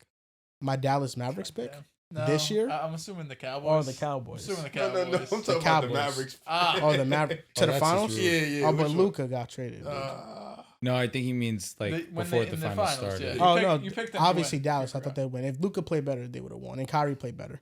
The pathway was So for if Luka just and Dallas Kyrie was to play better. better. Don't forget the They're shooters. best What was two it? players. 23% above the break through? Yeah, but a lot of that Not was the like Luka needle not playing mover. well. You know, like What the needle mover average? wasn't of that good. series? But you know, if I was banking on a great explosive Kyrie and Luka series, and I didn't get it. Luka was, you saw how hurt he was, top to bottom. How could I ever project that? Imagine if Luka was better than averaging 28 a game.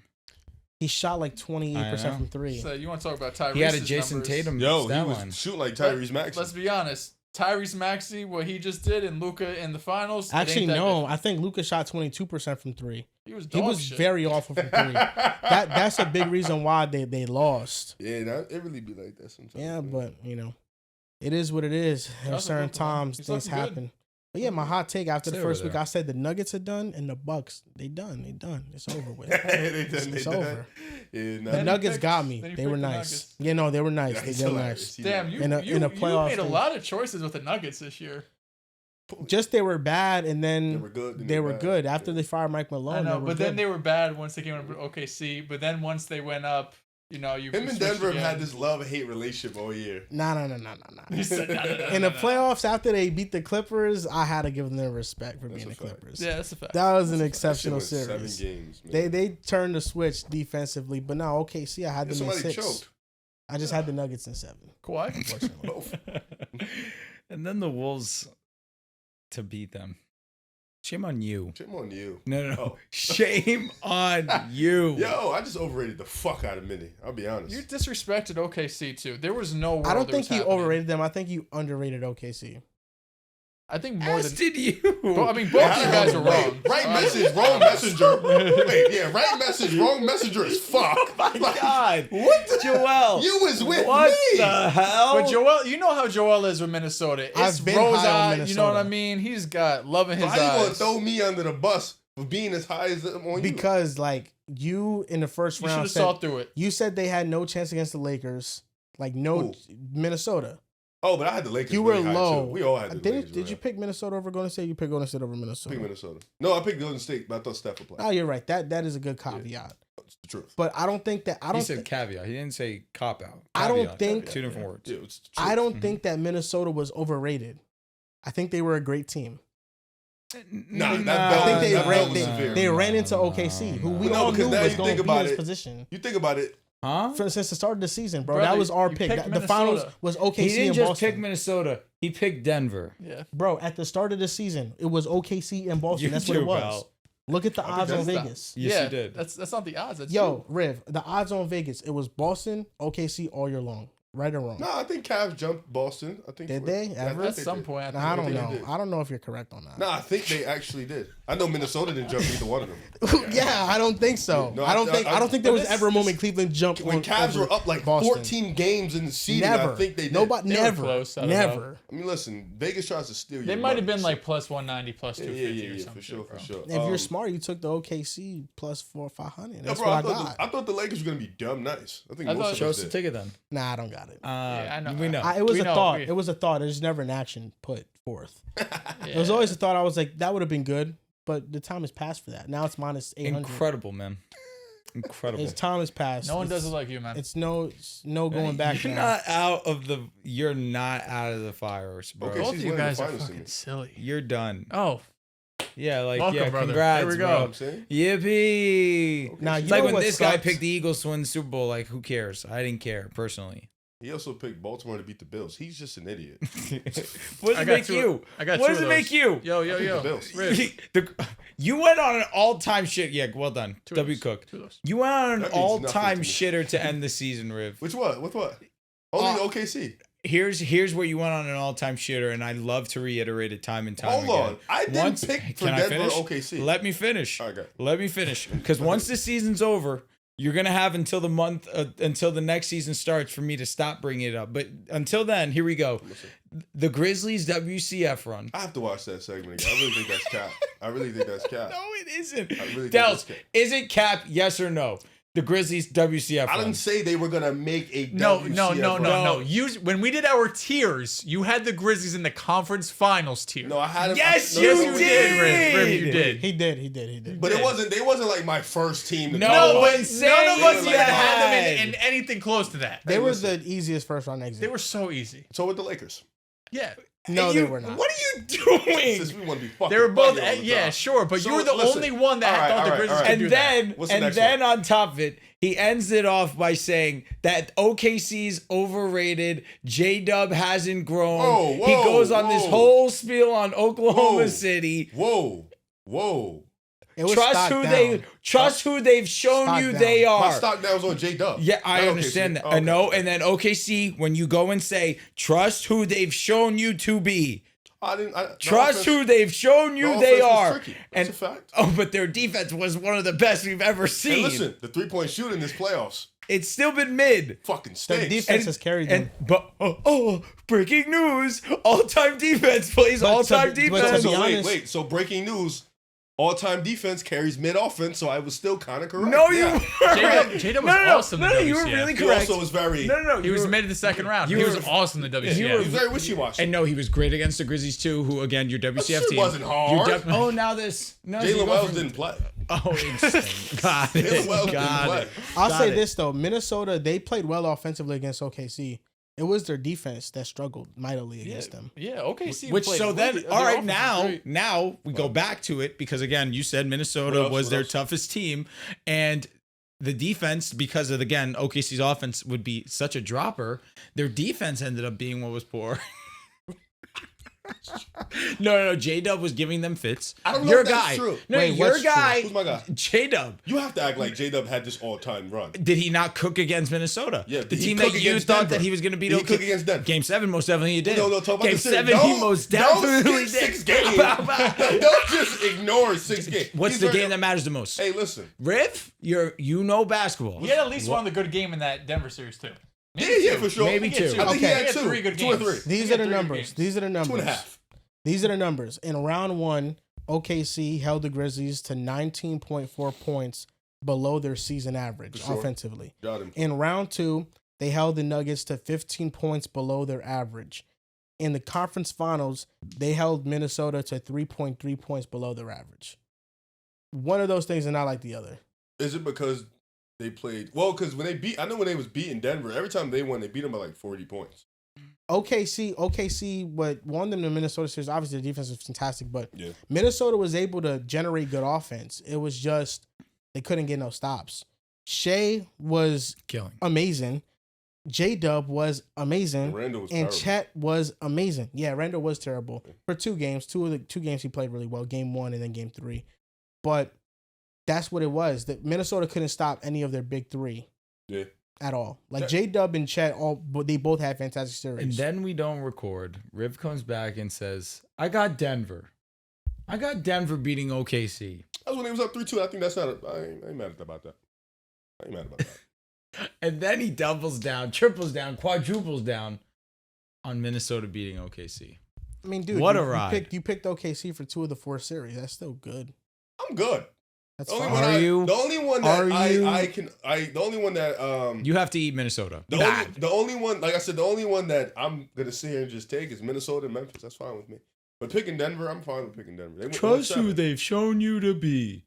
And then J-Dub putting on a masterclass in Game Oh, the 7. J-Dub And shit, I'm good. Like I'm. what are you good? He's probably gonna eat in the finals, What? though. No, what is he Yeah. good on? Most What guys is do. he good on? He was True. all NBA and all defense. What are you good on? That's fine. What are you good on? That's a hard. What are you good on? He was all NBA and all defense. You're not good. And you argued that Siakam deserved it over him.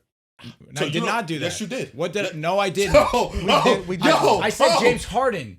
No, I said you he- said he no. deserved no, it no, over no, James no, Harden. No, you said Siakam over J-Dub. No, I didn't. Yes, I don't you remember. did. I said it James over. Harden. I said let's not talk about J-Dub. Let's talk about James Harden. I think what he's referencing is that we did a segment not too long ago for pre-recorded. I understand. No. It was actually on the Yes, podcast. It was did these players deserve All NBA Yes. over J-Dub? You did pick Pascal over J-Dub. No, I said J-Dub's good. I would have James Harden. We just head Is over it to out? TikTok. Check Nah, the we footage. just- It is on. It's on. All right, let's see what I said. TikTok. It is on I don't want to Instagram. call you a liar or a truth. Let's I see, just- because I I know was for a fact it respecting was J-Dub. Even A still, all defense NBA and player, all defense offense for 20. J-Dub. Yeah, That feels like a guy literally. that probably got Yeah. better. You know, maybe. sounds like I don't it. think so. You would think so. Then the playoffs happen. Did you find it? I have to look, bro. I just got here. know? You've been on your phone for like 30 seconds. No. I just got here. You know, I'm not that good at finding shit. Okay. Let me know if you don't have it. I got it. Oh, if you got it, play it, brother. Okay. All NBA. Okay, but these are all the other players that got All NBA votes. Would you take any of them over J-Dub? I'll print Şengün. No offense, but on to the next. All NBA, Şengün, we're not there No yet. offense, Try that Şengün. average. No. No. Oh, this was closer, I thought. This was close. I If was he didn't surprised end Jaren the year didn't do the it. way That's he facts. did it, That's facts. I would be moved. But he got end of the year term. Came back dog shit. I'm going with J-Dub. Ivica Zubats. Played a great year. J-Dub. J-Dub. More of a case than Şengün. He does Shout have out Zubac to you, move, shout out man. to you. Darius Garland. No, had a great year. Bounce back year. All-star. But caught on defense. Garland has a real argument compared to the rest of these guys. I Just think it's because the you're closest. number I one think the team. defense. I don't think anyone looks at All NBA and be like, he can't make it because his defense is whack. I thought Garland was excellent this season. I I thought think he it was is by far, in my opinion, the closest name. I think when you The compare efficiency. their It was. numbers and stuff, he doesn't have the 50-40. insane Yeah. counting Şengün, I stats. love Though he's that. like Not wrong. 28. I mean, 19-20. they're Yeah. close. If his team won one more, I think he'd have got it. Team Team really success rose. wavered Sabonis or heavily J-Dub? in this. I'm taking J-Dub. Siakam. I'm gonna be honest with you. That's close. Yeah. I'm going Siakam. That's close. Got it. Got him. He Nah, was yeah. contemplating. Hold on. Oh, we Oh, turn it off. I I'm can't hear sorry. the He was rest I say. contemplating Sabonis. Sabonis, my guy. He's done. Sabonis. All right, He was we're here, we're here, contemplating we're here. Sabonis. That's close. Yeah. I'm going Siakam. That's close. I don't hate that. I don't hate that either. I would take J-Dub, but it's close. Please. You know how Siakam J-Dub guy. Shush. in NBA, he dropped 40 on the Knicks. Bam Adebayo. Oh, I didn't say J-Dub. anything about it. I think I'm Still. taking D-Book personally. Yeah, the D book individually. Team success I is go with probably that. why Thank he you. does Thank you, thank you. He's underrated. Siakam. 26, solid efficiency. You gotta reward some of these guys sometimes when they have a. good Siakam's year. better than Those J-Dub. guys have like a down year. And then the last one was Trae Young. I don't know. But no, yeah. I mean, Siakam's better than J-Dub. So I'm not too upset about it. But he definitely deserved it over James Harden. Siakam definitely deserved it over James Harden. Okay. J-Dub, That's end of more the his day. speed. That's more his speed. J-Dub, end of the day, was all NBA, all defense. those are And the you're going to have to facts. eat that. What's the Those are the facts. But he just said those are the facts. He did make all win NBA those. all defense. So So you he didn't got think better. he should have made it. He didn't make it. He shouldn't have made it over Siakam. And you said Devin Booker. Yeah, Devin Booker's So, Devin and Booker. you was thinking about Sabonis. Both players are better. Realistically, you really don't think he should be up there. The only thing you James worried about is Harden all most defense. definitely should not have When you made said it. Sabonis, D-Book, and you said Siakam. So, like, really, both of them dudes could go. That's okay. So What you I can't- think and what the NBA voters think Kendrick are so Perkins different. votes. NBA voters. Steven- That's a tough side to be on, to be fair. All right, man. That's going to do it for episode 489 of the Pick Aside Podcast. You guys can follow us on Twitter at Pick Aside Pod, on Instagram and TikTok at Pick Aside Podcast. Make sure to like the video, subscribe to the channel. Thank you for watching and or listening, and we'll see you guys next time.